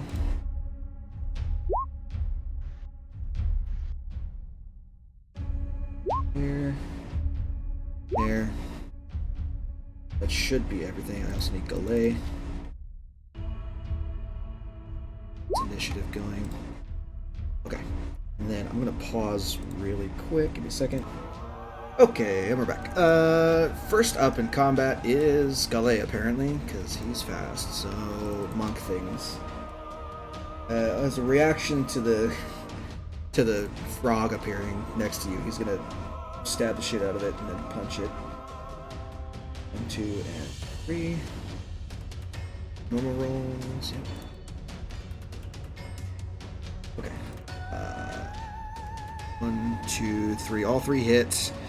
5, 8, and 9 total, which is 13 and 9 is enough to kill it. So it just explodes, it dies. However, because it is exploding, does need people around it to make saving throws. That is Galay and Valerian make dexterity saving throws. Fuck you, monk. Not a high DC, so you're probably fine. Yeah, 18's fine.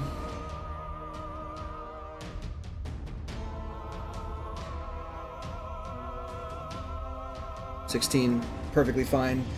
So you managed to kind of like duck out of the way of the spray of hot wax that explodes around you guys, leaving chunks of slightly glowing warm wax everywhere, all over the bookshelves, all over the floor.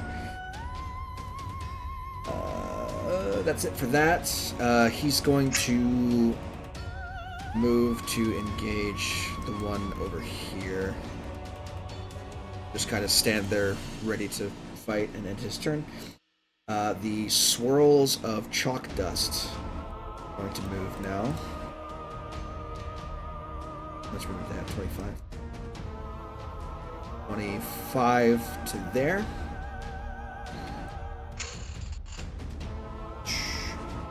And it's going to use Maddening Chatter.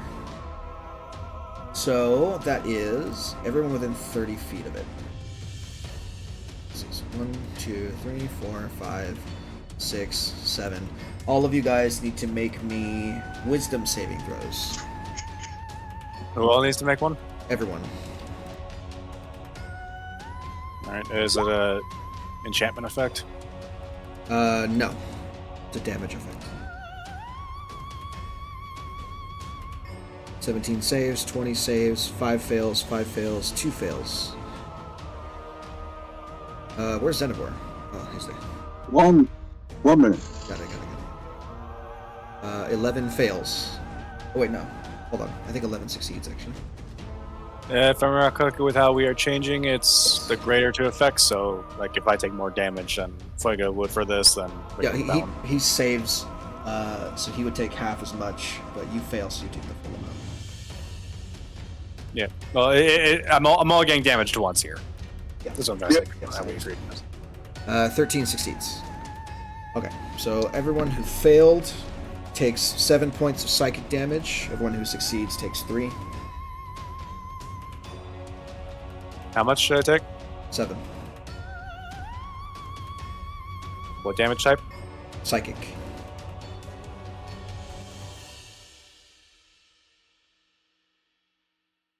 Psychic damage. I think that's for everybody, right? Yes, everyone did that. Great, cool, excellent. Okay, so that is there now. Fuego's up next. Alright, so, well, there's a thing that just got within good melee distance of them, so. Yes, it did.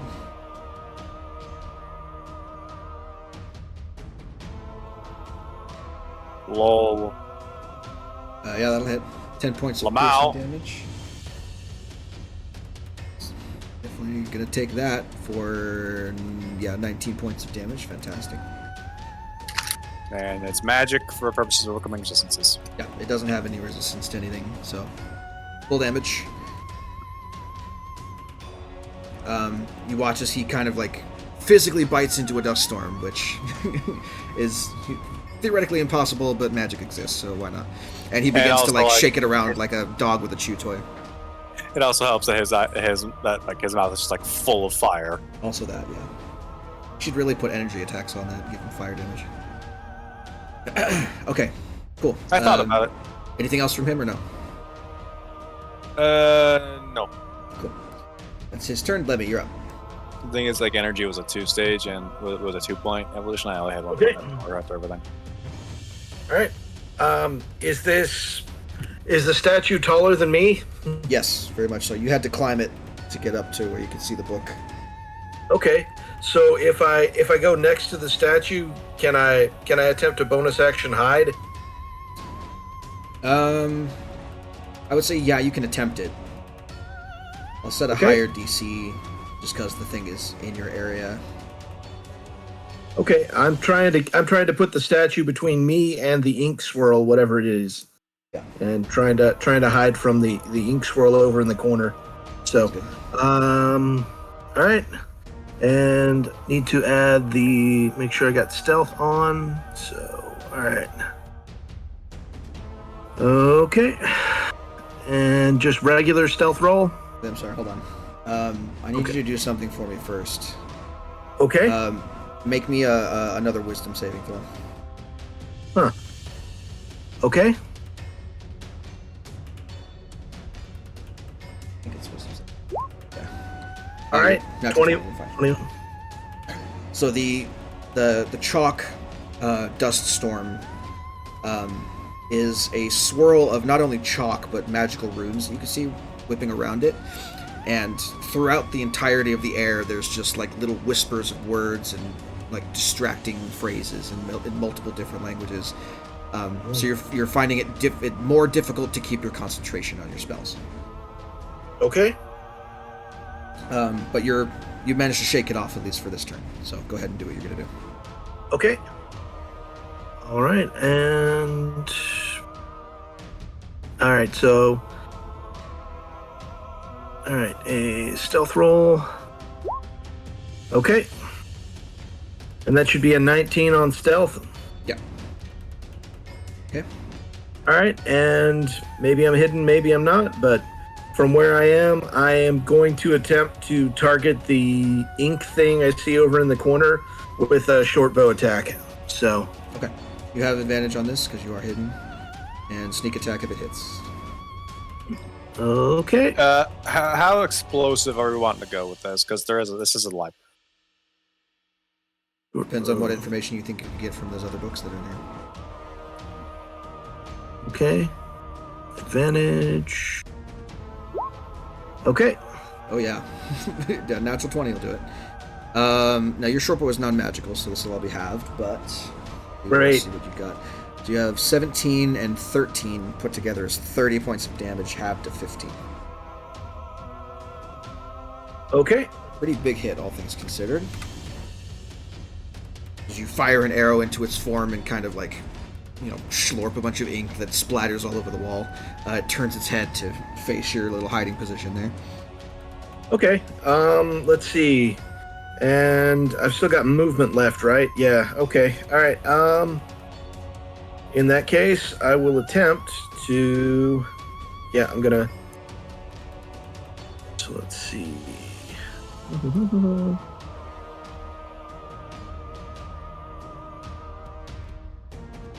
Is. All right. Go to there. All right. Oops. No, not that. Okay. Moving to here. And I think that's 15, right? So I did 5 before, then it's been 15. And that'll put me at, let's see. 20. Yeah. All right. Sure. Okay. All right. And just making sure where I am right now, can I see how high the ceiling is above me? Yeah, I mean, just guesstimating, you're thinking probably 20 feet high, 25-ish. Okay. In that case, if I've spent the 20 getting there, I will use the other, if I can. I don't know if that's, I forget if that's a thing. Do wing boots take an action to activate? What does the item say? I'm trying to remember. So, all right. Do you have them in your inventory? Yeah, they're in there. So, Was it a drag and drop, or did you manually put them in? I think it was a drag and drop, but let me make sure. All right, So if where you at? if you mouse over it, there's a little eye that appears in the corner. You can click that and read the Come description. here. Come here. Just got a lot of stuff. So, all right. No. Here we go. Okay. Let's see. It just says equipped, uses resource. So, I don't know. Let's see. Oh, here we go. Wear these.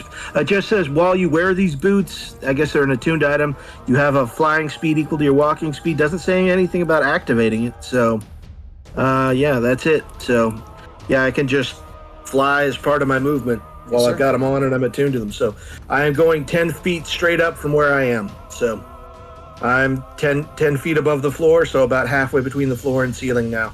So, and I will end my turn. Now, what are we going to do with the fact that that these two frogs and Chance all share the same innate and dex bonus? The what?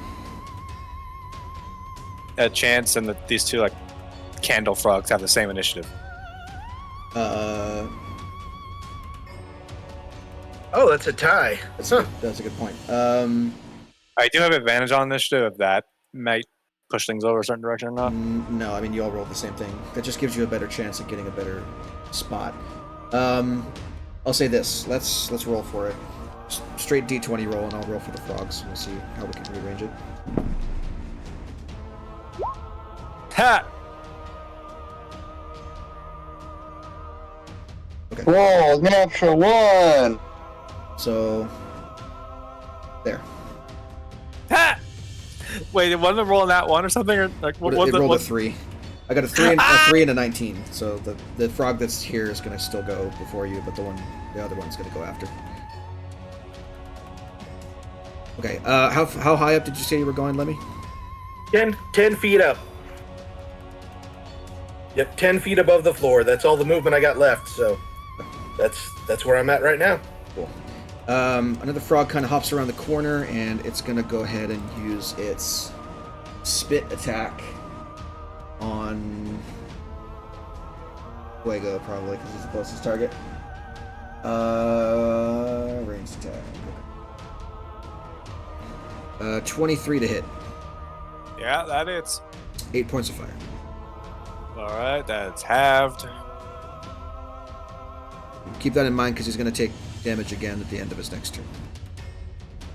Unless someone wants to use an action to get the wax off him. But the wax is, even though it's reduced, it is burning into his skin. Chance. -4. I'm going to cast Flame Blade. Okay. Because that's probably that's my bonus action, and that's also probably the only the most controlled fire spell I have. Okay. Make a wisdom saving throw for me, please. You cannot cast Flame Blade this turn. I'm sorry, what? The chalk chatterling distracts you, and you are unable to form or cast any spell or hold concentration on spells this turn.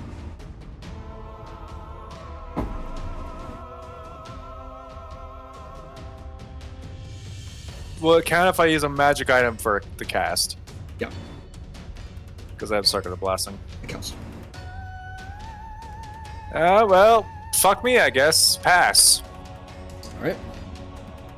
Frog. The frog.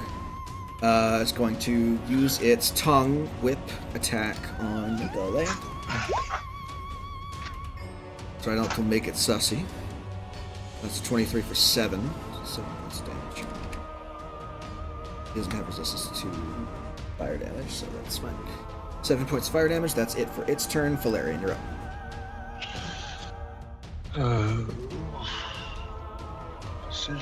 Decisions.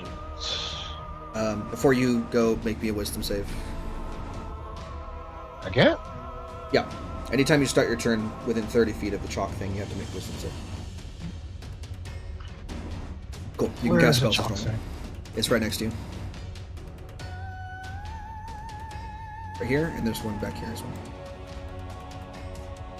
well. I'm going to attack the first thing.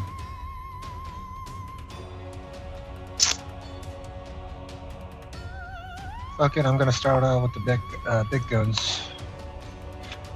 Okay, yeah, 23 definitely hits. I don't think you can do less than 3 damage with it, so. Because it's, what is it, 3d8? Ignore the 22. Yeah, 3d6, yeah, you can't do, it's a minimum of 3, so that's all its health had left anyway. So that thing, you reach out and swipe a necrotic hand through the dust storm and dissipate it, and it explodes in a shower of chalk around you. Make me a Constitution saving throw, and that's for you, Fuego, and Lemmy. Or no, I'm sorry, not Lemmy. Lemmy's too high up for that. So just Fuego and Valerian. Success.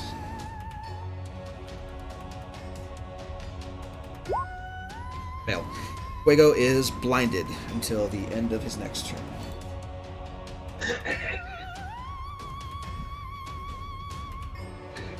We'll go there. Put his eye up. So his face is just covered with chalk dust, sticking to him because of the hot wax that's still all over his skin. Okay. Anything else you want to do? I'm gonna go to the other chalk thing. Okay. Or holding concentration. Since D seemed to be the biggest bane for all spellcasters. Sure. It's my turn. That's good. The other chalk thing gets to go. It hasn't used its shatter yet, so it's going to do so. Go here.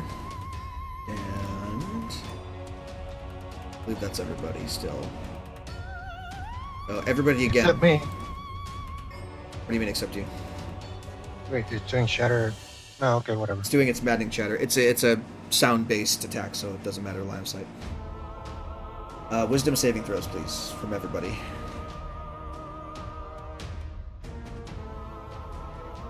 Can I pass a fucking save today? Probably not. Hey, natural 20 from Galay. Excellent. He's not even here, and he's. Okay, so those of you who failed, which is Chance both times and Lemmy, will take psychic damage. No. Fuego did pass, but like but it only mattered. Like Okay. Fuego passed, but I understand. 2d6 psychic damage. It's DC 11. What is there 2 wisdoms? Oh, because the last one was Constitution. Never mind. Yeah, so 6 points of psychic damage to the failures, and 3 points of damage to successes. DC was 11.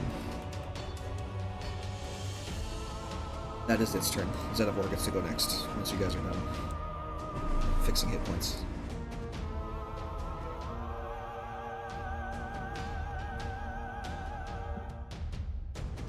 Okay. Time for a shank. Go for it.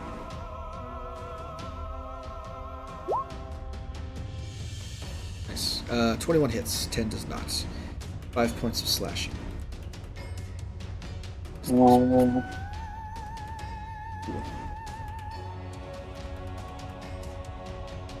That ends its turn. I think that's probably it. Okay. David, make me a wisdom saving throw, please. Okie dokie.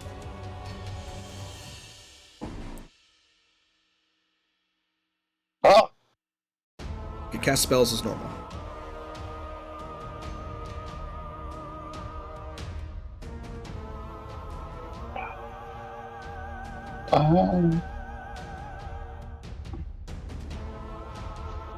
not terrible. Let's go.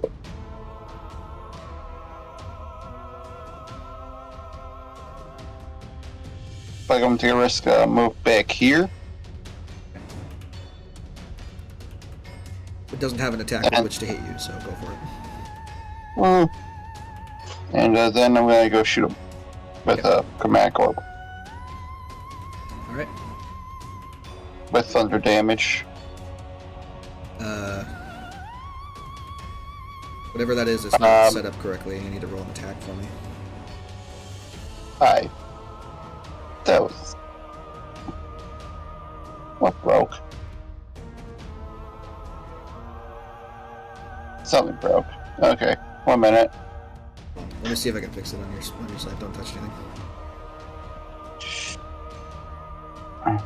Doodle-doo-doo. Roll 20 is held together with duct tape.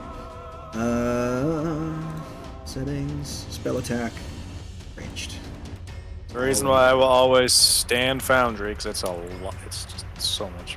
Like, it's got its own jank, it's got its own problems, it's not immune to that, but dear God, it is just overall a much better experience. First level, right? Agree to disagree. Yep. There you go. 26 There you go. for, we'll say 13 points of thunder. Because broken the first time.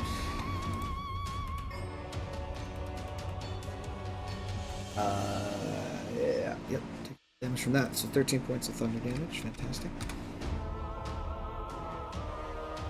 And in turn. Okay. The second one gets to go. It is going to transform into a cloud of inky mist and float on up to Lemmy. So it begins to... Essentially, it floats over to you and just engulfs you in a cloud of consuming dark, inky mist. Okay. Does it do anything? Starts its turn. Okay. Fantastic. We'll worry about that when your turn rolls again. Second one is going to do the same thing. It's going to transform into a cloud of mist. And it's going to float up to... You guys aren't grouped together where I would like you to be. It'll float over to Xenivore, so it doesn't take opportunity attack. So, start of Xenivore's turn. May or may not do something. Tallow-Toad number 3 is going to... You don't get to complain about us doing proper space, or you can just turn off our casting, okay? You don't get to complain.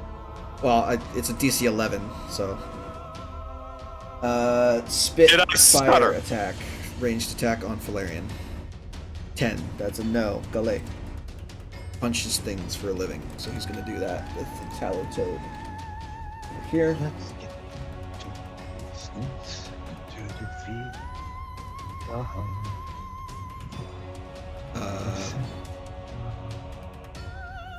Lag it out, or what happened? Oh, there we go. Okay. Yeah, all those are going to hit. So, 9 and 6 is 15, and 8 will kill again.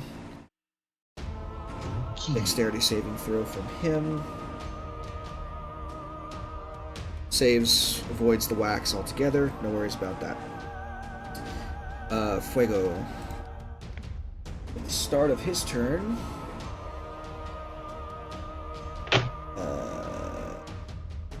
he takes half of the original damage, so that would be 4 points reduced to 2. 2 extra points of fire damage to him.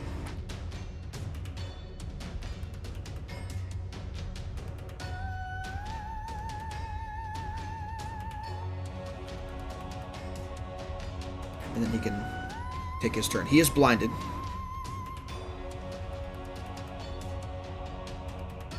For what it's worth.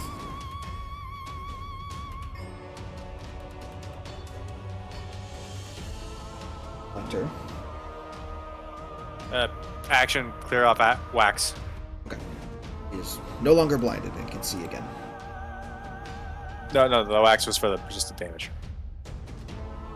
Right. He can use his action to remove it, he still takes the damage.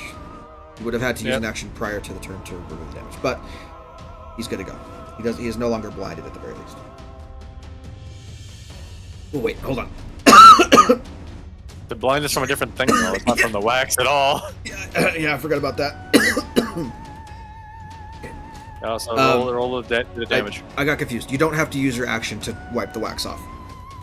The wax just does its damage at the start of the turn and then goes away. That's it. The target takes half the original damage again at the end of its next turn. Any creature can set action to so actually I don't take the extra damage because I cleared up before the end of my next turn. So, meh. No, because it's Fuego that's going now. So he takes the damage now. No, because you put the wax on Fuego. Yeah, it's his And it was turn. the end of Fuego's next turn because he's doing the clearing the wax now. But I'm reading the ability what it says on this Tallow-Toad, and it says okay. takes half the original damage again at the end of its next turn. Yeah, okay. And any creature All right. needs an action to remove I don't know wax. why I thought it was the start. My bad. There's a lot of like start of turn effects, alright, with these fucking things. Look, I read it to you twice. I understand, yeah, I was confused and it's fine. Alright, it's fine. Not taking damage. You're fine. It's fine. You're still blinded. He still looks like a powdered donut.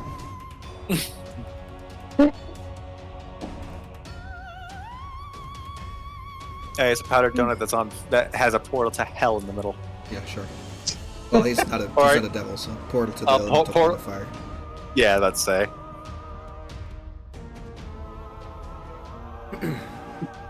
Donut. Alright, you are effectively blinded, so these are at disadvantage if you're taking a swing. Oh wait, you can't because you don't have an action. Never mind. I'm moving over here to get into engagements Okay. that way. Sorry, my All right.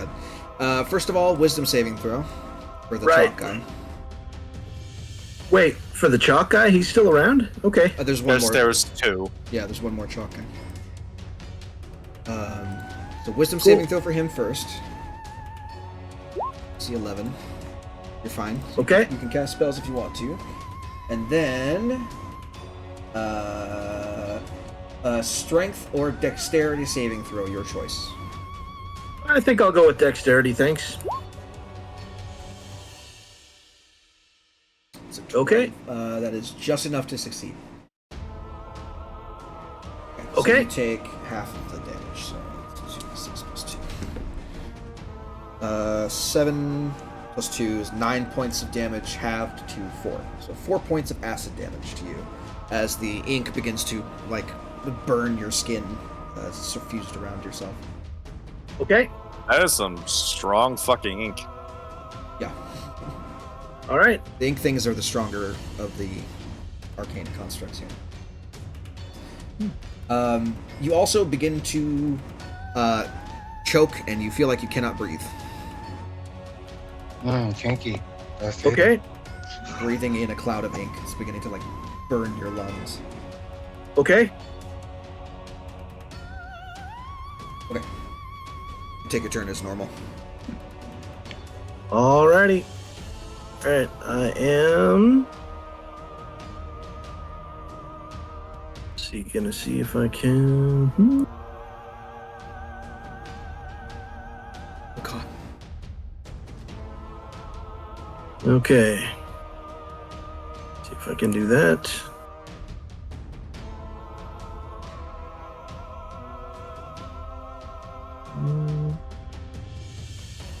Okay, I think that's 30. Wait, that's not right. 30. It's 20. Okay. Well, it'd be 25. You have to go kind of around the perimeter there. Okay. And I can't see him from where I am. Can he see me? You don't know. Okay. Well, I am going to attempt to bonus action hide where I am. Okay. And let's see. Since you took damage, make me a concentration check to make sure you have pass without still on. Okay. It's a Constitution saving throw. Yep. Yeah, you're fine. You're good. Okay. And then stealth, where I'm at. All right. Okay. Pressed up against the bookshelves.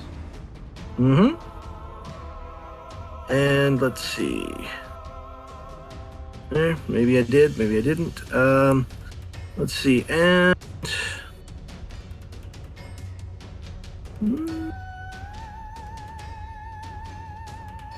What have I got there?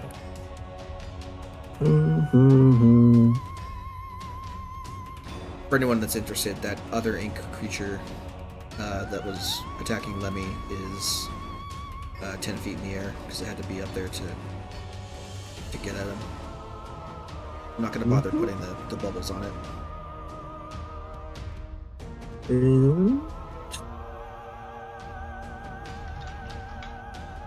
Anything else you're doing with your turn, or what? Let's see, I guess I haven't... You know what? Yeah. I will cast Mirror Image on myself. Okay. So... And burn the spell slot to do it. Does not take concentration. So... Sir. There we go. All right. Let's see. What can I use for mirror image here? I'll use this because it looks like a broken mirror. Okay. Cool. Okay. Toad, next to Valerian, is going to try and whip you with its fire tongue. 19 to hit Valerian. Yes or no? Shield. No damage there. That's its turn. Chance. Did I lose a spell slot, or was it just I just couldn't cast? You just couldn't cast. You did not lose a spell slot. Well, Wisdom saving throw, by the way. Okay, you're good. You can cast spells as normal. Flame Blade. And I'm gonna attempt to stab this fucking thing. Sounds good.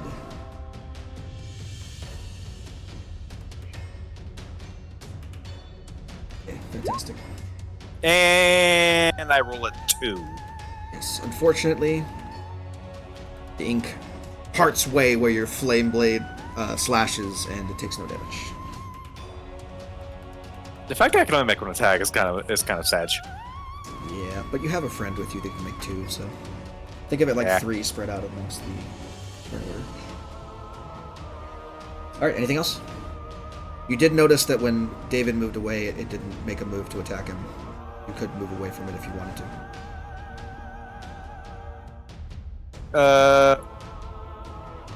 Could.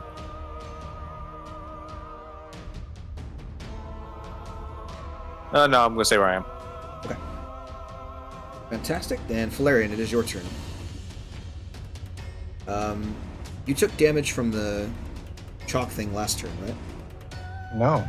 You're supposed to take 3. It's a half damage for the save against the psychic damage. So 3 points of psychic damage, and then make a concentration check for your vampiric whatever.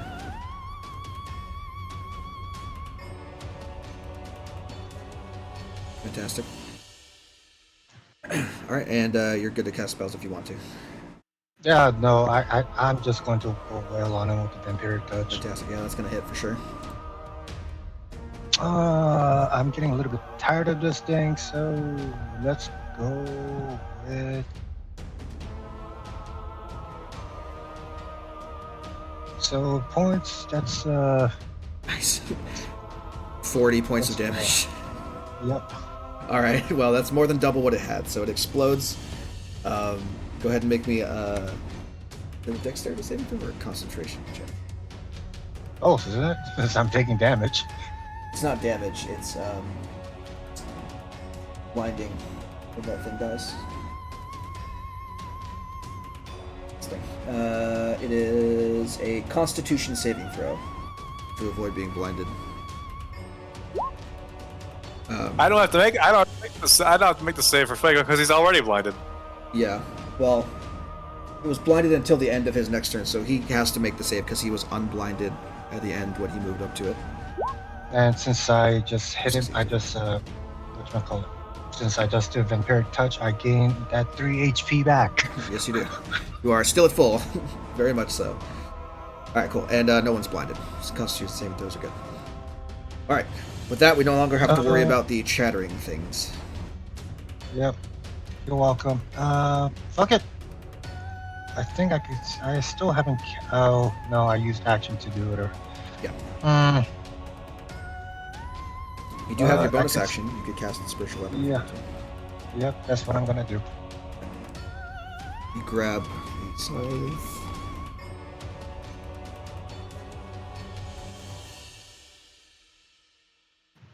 I really need to get a better armor. You have fantastic armor. What are you even talking? You fucking kidding me? I'm wearing a hat. Okay. Well, I guess I am wearing the best armor I can wear right now because I'm only proficient with the medium. I'm assuming you're putting it there, right? Or you're gonna move it somewhere else. Yeah, that's good enough.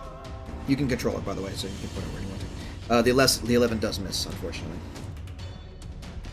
Fair enough. Okay, Xenivore. I need Xenivore to make me a strength or dexterity saving throw.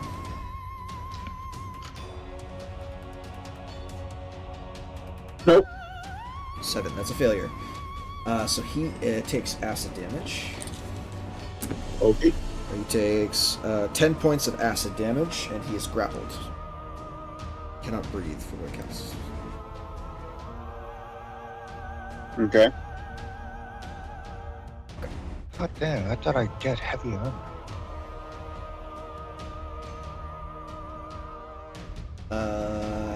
Yeah, okay, cool. Yeah, that's the start of his turn. So go ahead and do what you're gonna do. He's gonna do 2 stabs. Sure, they'll hit. So all of these things have an AC of 12 for some reason. It's not disadvantage. You're just grappled. You're not restrained. Oh, There you go. 23. Nice. And 21. Well, fantastic. So 22 points of damage total. That's a pretty big chunk as he's whipping around in the ink, but it is sticking to him and making it impossible to move from his current spot. But hefty points of damage to the Infester. All right, and then following that up, David, your turn. Scorch Ray at 2nd level. Okay. Make one attack first. Let's see if you can kill it. It is on low HP. Okay, so 4 points, still alive. Second one misses. Third one hits and kills. And Centaur is no longer grappled. And there was much rejoicing.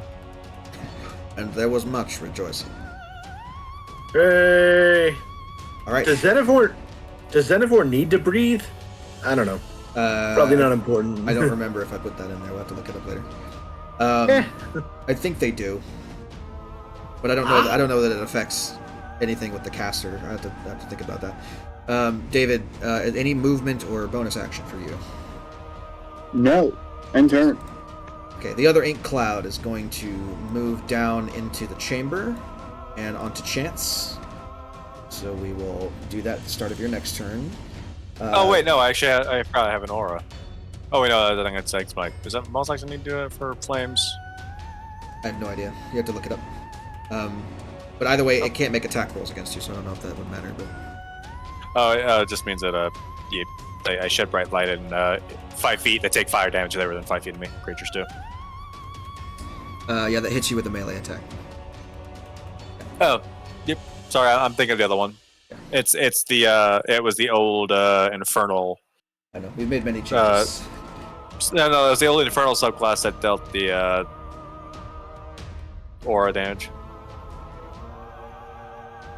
Gallet is going to move here and punch the shit out of the Infester.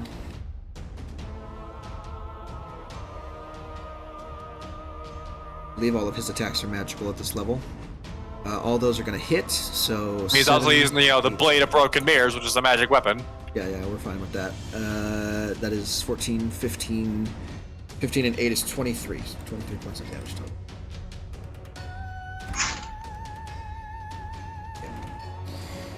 That's Galet's turn. Fuego.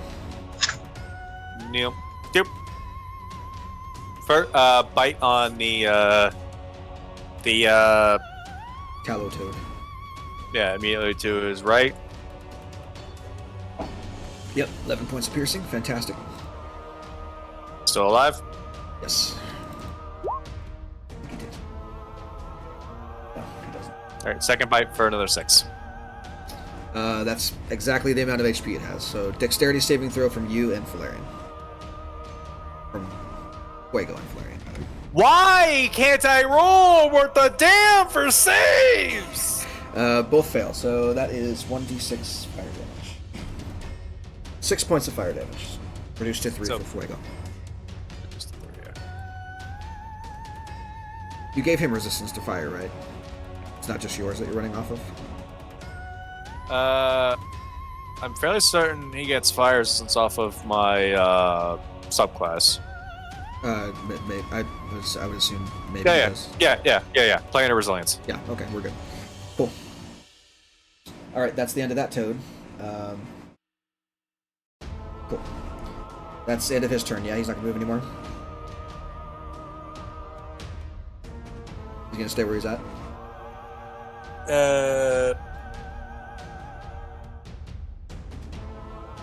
There we go.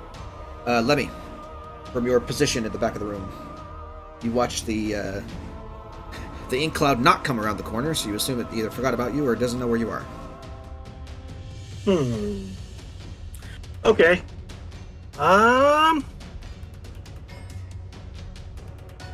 guess I could give it a try. Okay, from where I'm at, let's see how much is. He's about to give a good old-fashioned college try. Folks.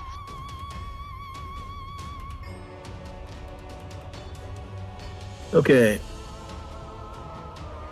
All right.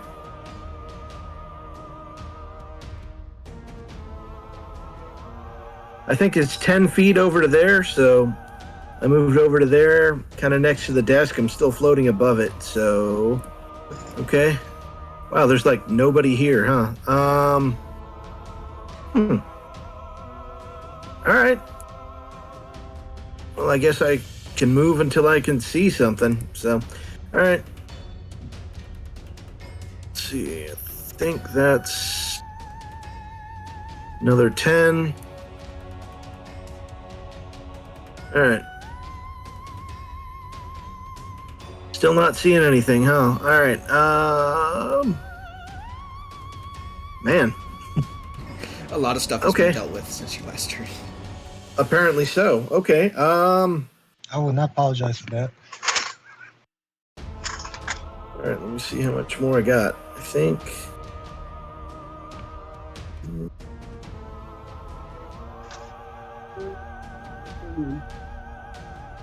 Come on. Okay.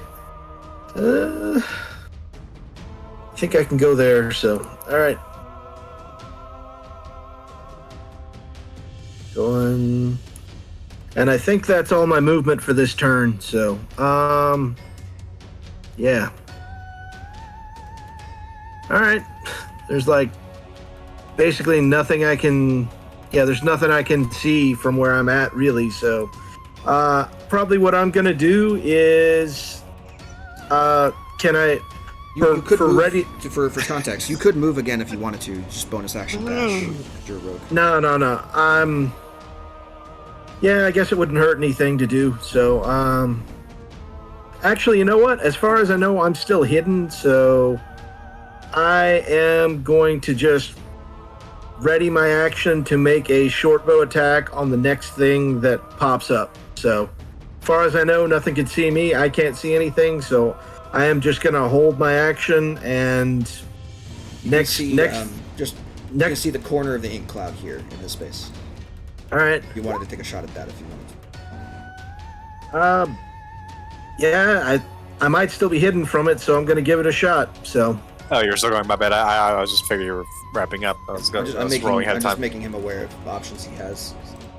Am I gonna have to reroll that flame blade attack, or can that stand? Because that was good. We can make it stand. It's fine. Okay. So, is it just a regular short bow roll then? Yes, regular. You are regular. kind of out in the open here. Not really. So wait, he can see me from where he's at? Yeah. Okay, in that case, I am going to do something else. If I can see him, if he can see me from where he is, I can see him. So, I am going to target him with Mind Sliver. So. Okay. All right. What is that? An intelligence saving throw?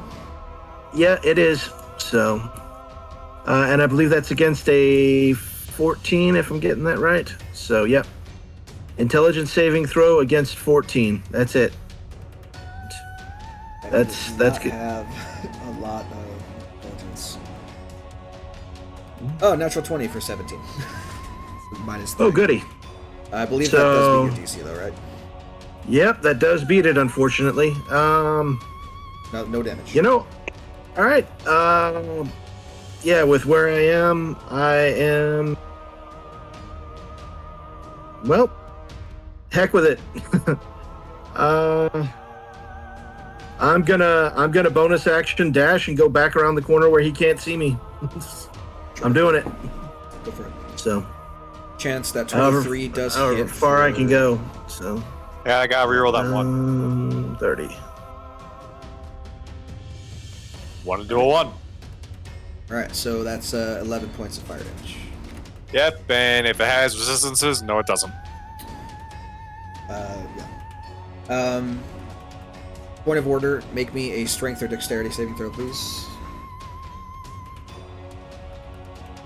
Okay, you are grappled and you take 7, 8, 9 points of acid damage.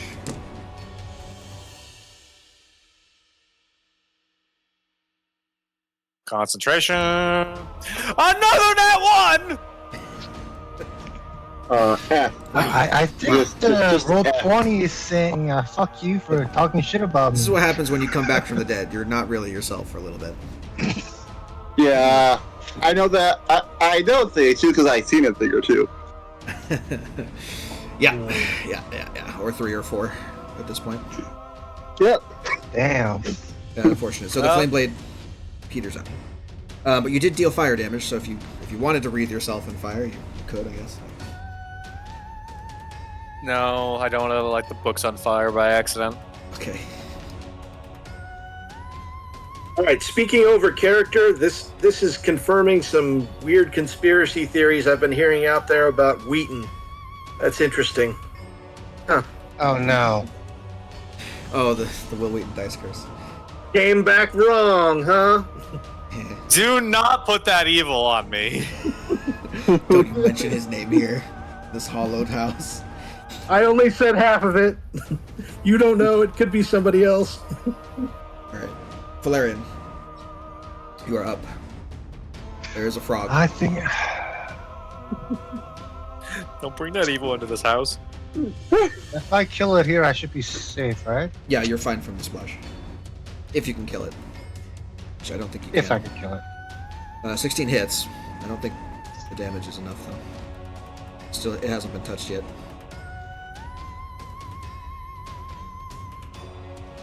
Six points. 6 points of damage. Still up.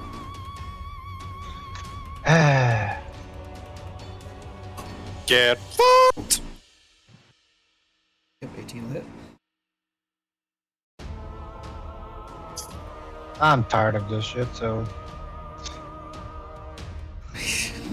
How many of those do you have? I have one more. Yeah. Okay. Well, it dies. Dex saves from you and from Fuego.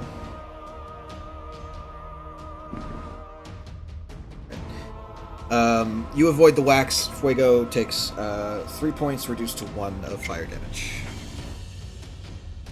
I pat Fuego on the back, said, "Tough luck, buddy." That's rough. It's rough, buddy. That's rough, buddy. All right. Any other movement from you, or I move 5 feet, so let's go this way. Yay! See what the fuck is over here.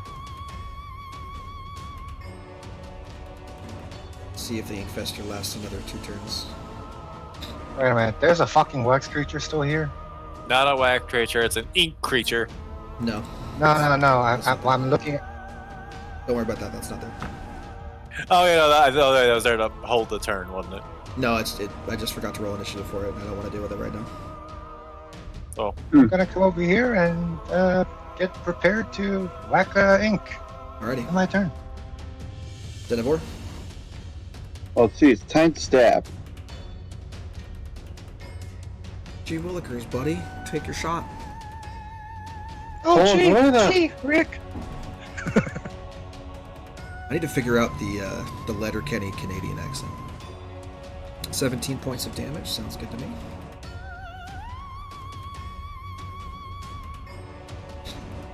Alright. Anything else from him? Nope. Cool. David?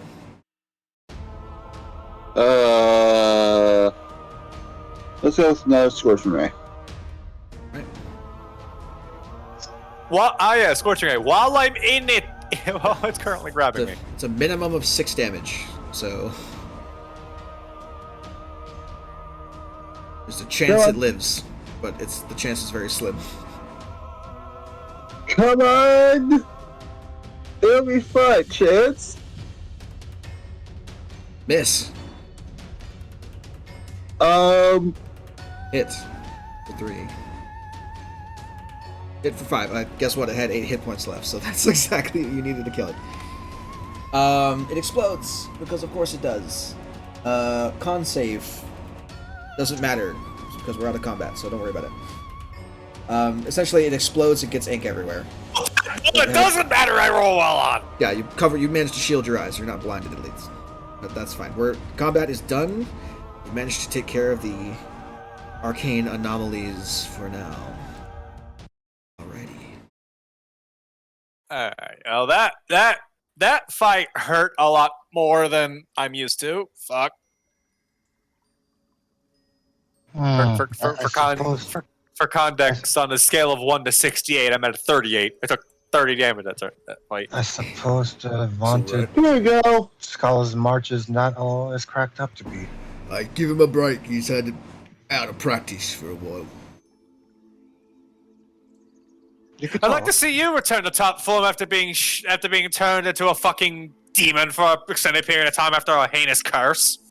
No, thank you. I'll kindly pass. I will not be caught Then dead shut in the this kind fuck of up! situation.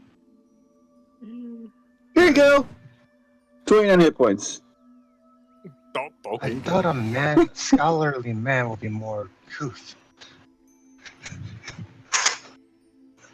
All right. So as silence takes the chamber once more, You'll find that the most intelligent people tend to give the least amount of fucks in regards to decorum.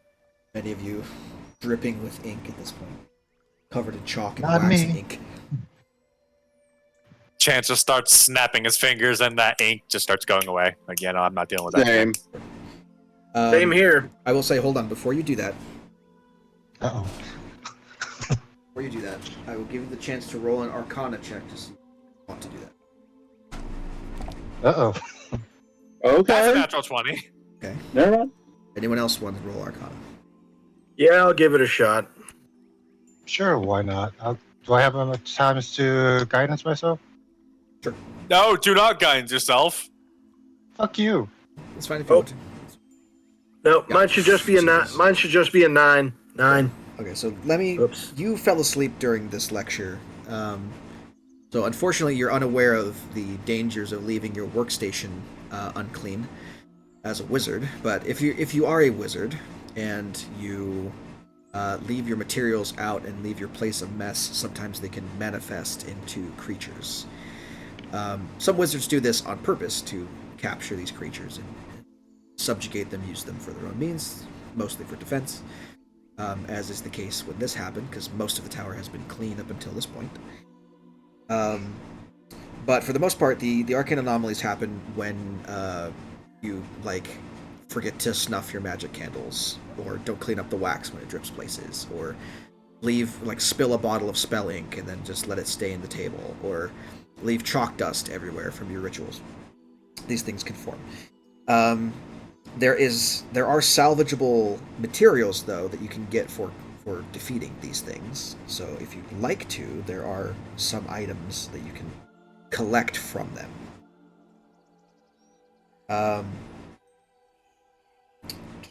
Then instead of snapping for us, the chance is like, I would not clearing that off over you, at least not immediately. There is just as a heads up, all the toads left behind lumps of warm wax that can be picked up off the ground. The chatterlings have dust everywhere that you can collect and use in magical rituals. And the inkfesters have their ink. If you were to collect it, you can treat it alchemically to make a concoction from it. What do I need to roll to start? We'll call it. You get one from each thing if you want to collect it. You don't need to roll anything. Alright, yeah. You can get one Alright, from each. that. You do need something to keep the ink in, and the chalk and the wax. So. Well, I mean, we have. I mean, let's see. You want to run downstairs real quick and grab the empty vials? I wouldn't blame you. But you can get 2 vials of Inkfester ink. You can get 2 satchels or packages of magical chalk dust. I'm just gonna jot this down on my sheet. He said 2 sachets of chalk dust. Yes, 2 satchels of chalk dust, 2 vials of Inkfester ink, and 3 lumps of warming wax. I will tell you what these things do in a second because you rolled so high. All of you rolled really high, except for Lemmy. Except for limestone. I just want to point out, like, Chance has been calling you limestone because that's what you asked. I know. I like to give nicknames to my players when. I know. I'm just saying. Like, I'm just saying that for the character benefit. Yeah, no. Chance has been using limestone since they've met. So the warming wax One lump can be rubbed into a single small or medium creature's skin to provide cold resistance for 1 hour.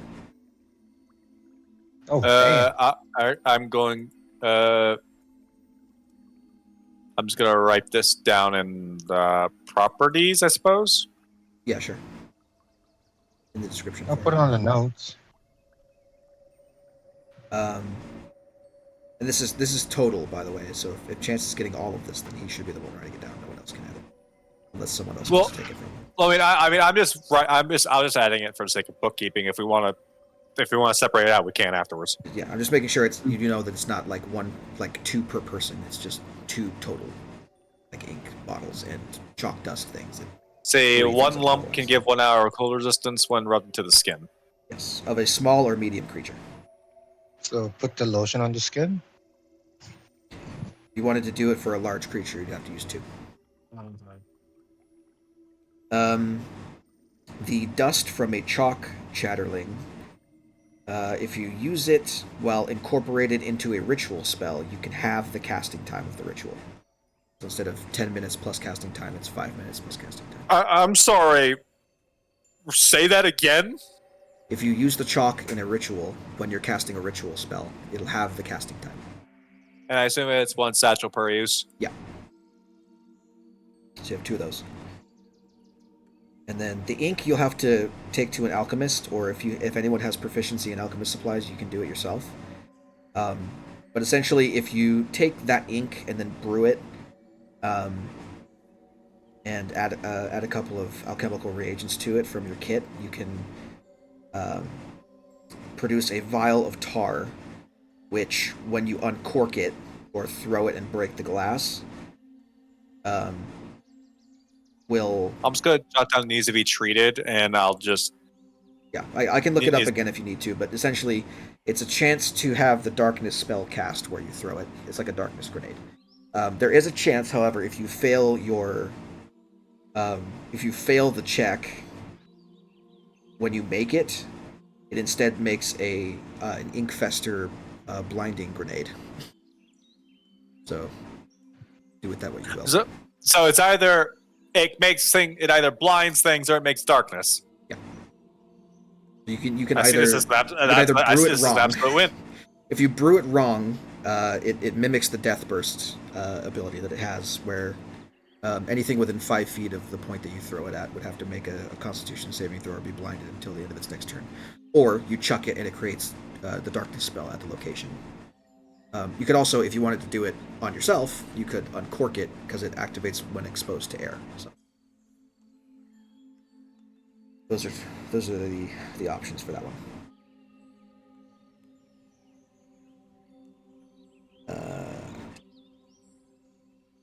And then, I guess, fun trivia while you're writing this stuff down. Obviously, all of them explode and do different things when they explode when they're destroyed.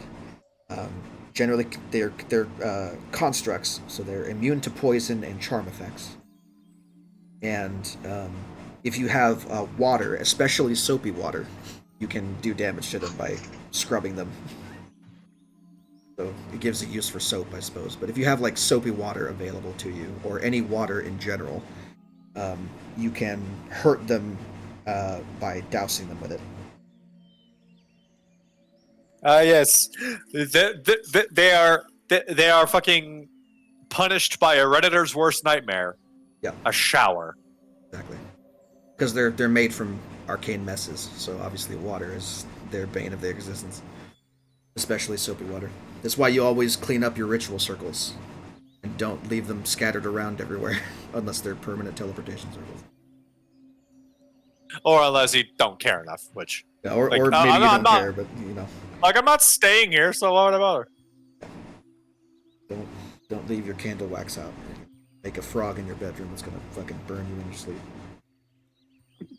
That's pretty much that's all I have on the anomaly, so you're free to explore the rest of it if you like. There's still the matter of those books on the bookshelf if you want to try to figure that out. And there is a staircase around the corner to the left of where you guys are all situated. Okay. I'm gonna check and see like there's any potential trace, any more of these messes around here. just as a cursory glance, you don't see anything that could constitute, other than the stuff that's already here, but you already defeated the creatures, so.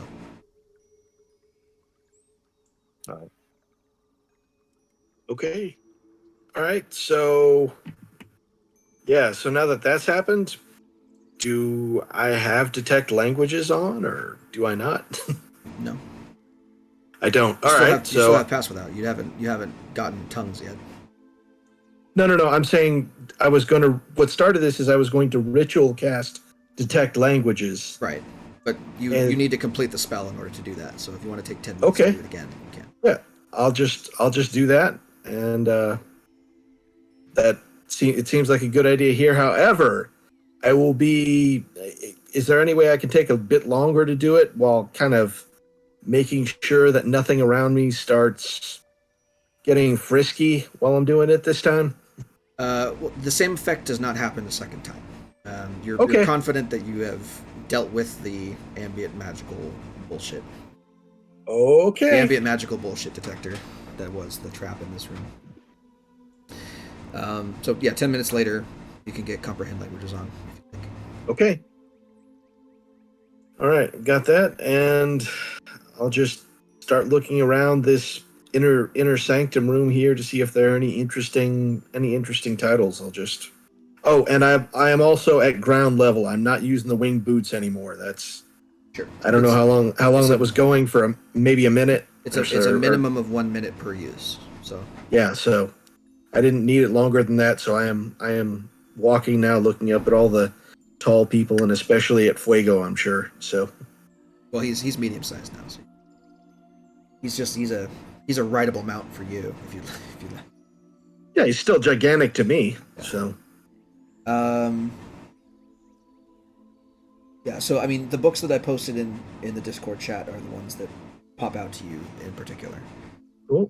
All right, the ones that don't quite fit on the shelving.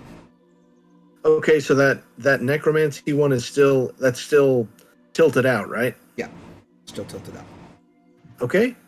I guess I could try one of the other ones. Maybe that one that was about, I guess, energy and enervation. I guess I'll go over to that one and see what it does. So you pull on it and you hear the familiar click as it locks into place, kind of tilted out of the bookshelf.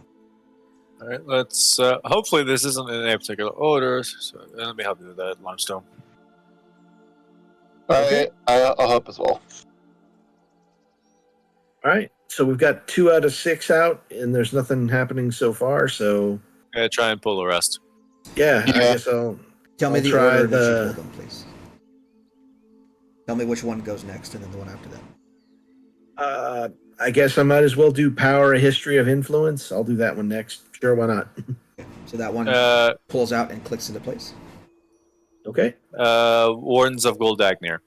Okay. That book, when you pull it, the other books, you hear another clicking noise, and all the books snap back to their original positions. And nothing else happens. All right, what was the 4 we pulled before them? You pulled Energy and Enervation, Power, a History of Influence, and Necromancy Through the Ages before that one. All right. So I guess we pull the same 3 and then try. Oh, Energy and Enervation. I did that one too, I think. Yeah, So. that's what I said. You have those. Power, Energy, and Necromancy. Those are the ones that you picked. Yep. Core Light? Okay. When you pull the Core Light book, it snaps into place, and then all the books snap back to their original again. So by process of elimination, I'll just say that if you do this with enough time, you were lucky enough to manage to pull the 3 of the ones that you needed first. But once you get to operatic musings for the classical bard, when you pull out those 4, a secret door becomes available as a bookcase Secret tunnel!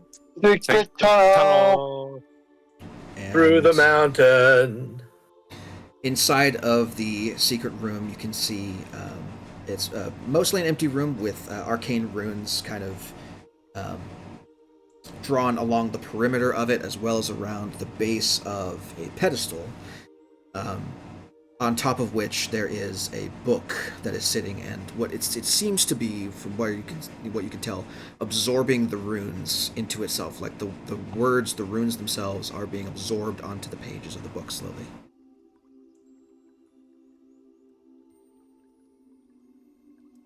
Hmm. All right. Chance going to take a look at any immediate magical things from. Make an Arcana check, I suppose. Yeah. And there's the obvious here, but I want to see if you can. I mean, yeah, I was more trying to look for anything like extra. Duality of Man, nat 20 to a nat 1. Yeah, hard to tell what's going on here, but there's definitely some magical shit happening. Anyone else want to take a look? Hey, Valerian, don't forget about that sweet wand. Just saying, that might be useful. Here, I'm handing it back to him. So.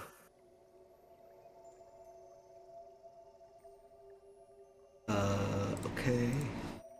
It'll be an investigation check. You want to investigate the book further. Oh.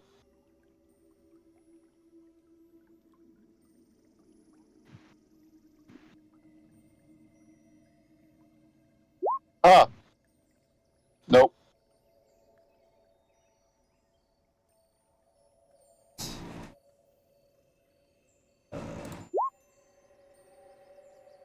I really wanted the necromancy book.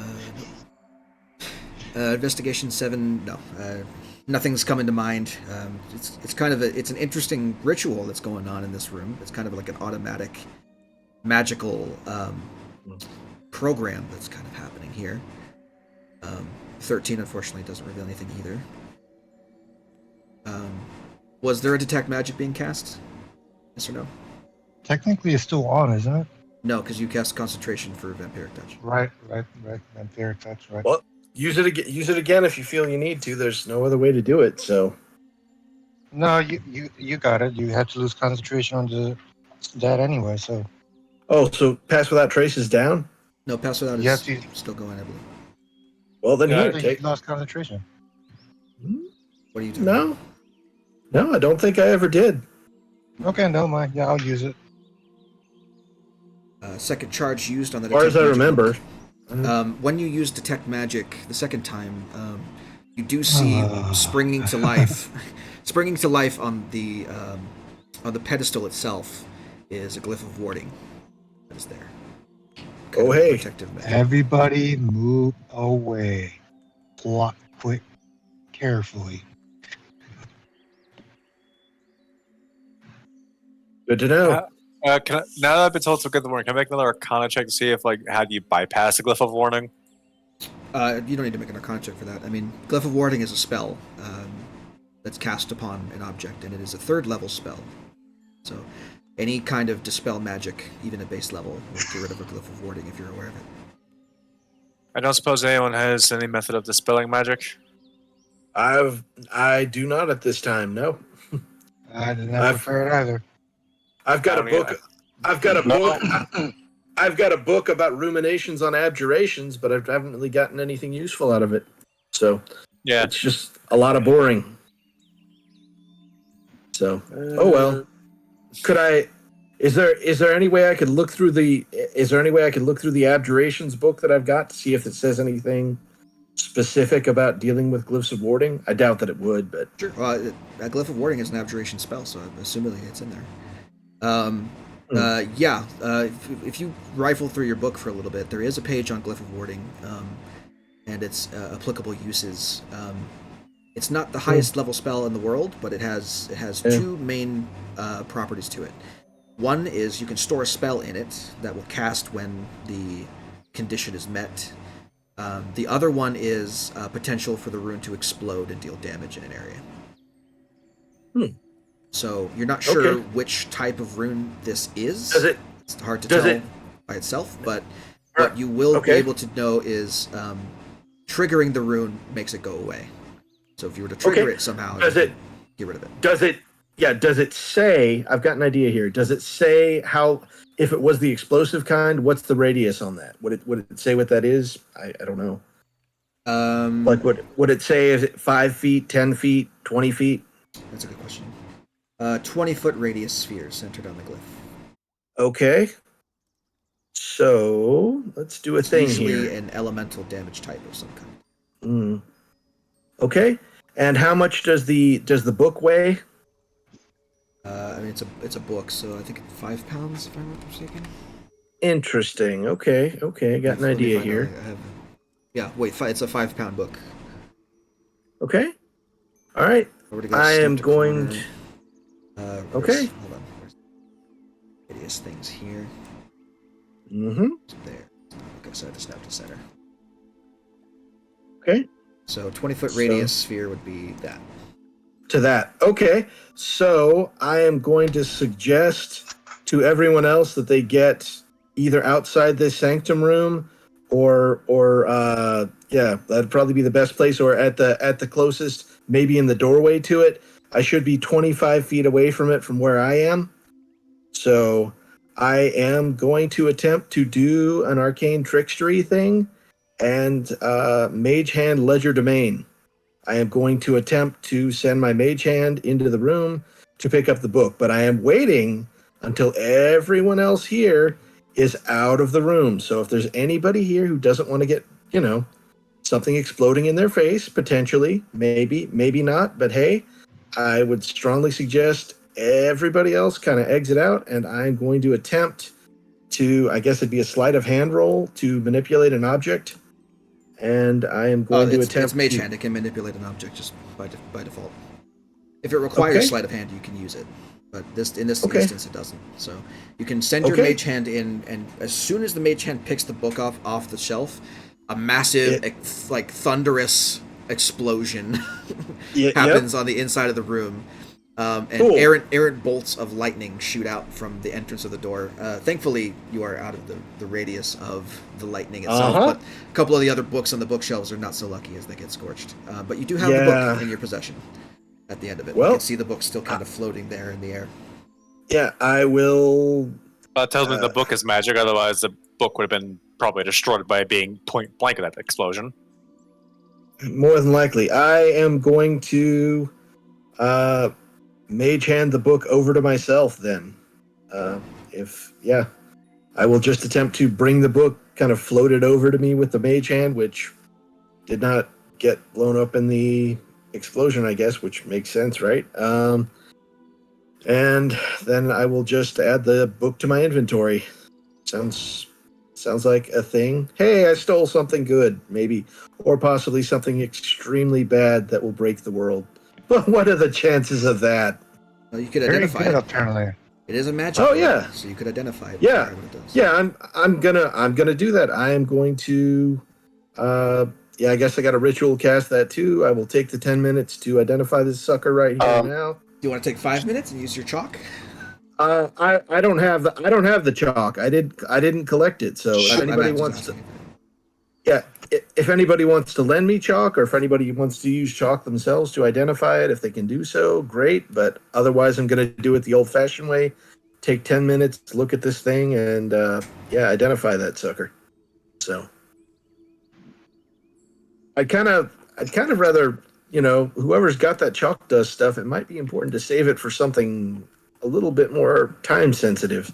So not that 5 minutes versus 10 is that big a deal, but if I got the 10 minutes to spend, I'm spending it on identifying the magic book of some sort that I'm going to assume weighs 3 pounds or something like that. And other than that, 5 pounds. Okay. Okie dokie. Pretty hefty tome. I'm gonna. If no one complains, I'm just gonna hold on to this alchemical stuff and kind of sort that out. Okay, Yeah. and on that related note, I am going to actually gesture for Chance to come over, and or call for him, and I am going to, just because of where I'm at, because this book weighs 5 pounds. That'll like, unless I'm looking at this wrong, it might make things too heavy for me or too close to it. I am just gonna hand him the +1 short sword I found at Hadrigan's and just be like, "Here, dude, I've already got a magic weapon that'll do fine. If this will be of any use to you, here, take it." And I'll just take it out of my inventory, and I'll just be like, "Welcome to the team. Hopefully this will help keep us all from being dead." So I'm gonna give him the +1 short sword, and that'll take 2 pounds out of my inventory, and then I'm gonna take the 5 pound book. So I guess unknown spell book, something like that. If you're casting Identify, I'll tell you what it is. Okay. Yeah, if it's in the I'll post it in compendium. chat as well. It's not in the compendium. Cool. It's a Okay. Tasha's thing. So. Oh, dang. Okay. Cool. It is a book called The Heartweaver's Primer. It is a book that requires attunement by a wizard. It's a spell book. I'll put the description in Discord for you, but essentially what it is, it's a pristine spell book that smells faintly of, for you it would be the open air, above the, like the open air above the open sea, basically. A smell that you would find pleasing. Very nice. The book has a number of spells that are already in it and functions as a spell book for you. You can use it as a spellcasting focus. And then it has 3 charges, which you can expend to either, if you spend a minute studying it and expend a charge to, you can replace a wizard spell that you have prepared with a different enchantment spell, specifically. That is already, that you have in that book. Or, when you cast an enchantment spell, you can spend a charge to impose disadvantage on the first saving throw a target makes against it. You have a charge to do that. Nice. It's an enchantment-based spellbook. Pretty cool. It's got It's got antipathy, sympathy, charm person, dominate person, enthrall, hypnotic pattern, modify memory, and suggestion. Okay. I can make use of some of those, but some of those I can't yet. But still, wow, that's suggestion alone, gnarly. Thanks. I mean, wow. Yeah, you get Good book. You get this sense. There's a good. reason why she was warding it and hiding it behind a hidden door in the bookshelves. Yeah. There you go. Okay. Tis a rare magic item. This one. It's a pretty decent find for all the wizards in it. All right. With that, as the ritual comes to a close and you guys begin to move on from this room, I'll save everyone some time. There's not a lot left book-wise here that you'll find very interesting. So we will start next session with you guys having headed upstairs to the 3rd floor of the tower. So we're gonna go ahead and end the session there. Thank you all for joining me. We ran a little bit long, but that's okay. Hopefully We also started. late, So. Yeah, we started late. It's all good. I needed it. I needed to sleep. But we'll pick up next time we play. Hopefully next week, and then we'll go from there. Until then, I'll see you guys later. Bye. Too cool. Thanks. All right. What the fuck?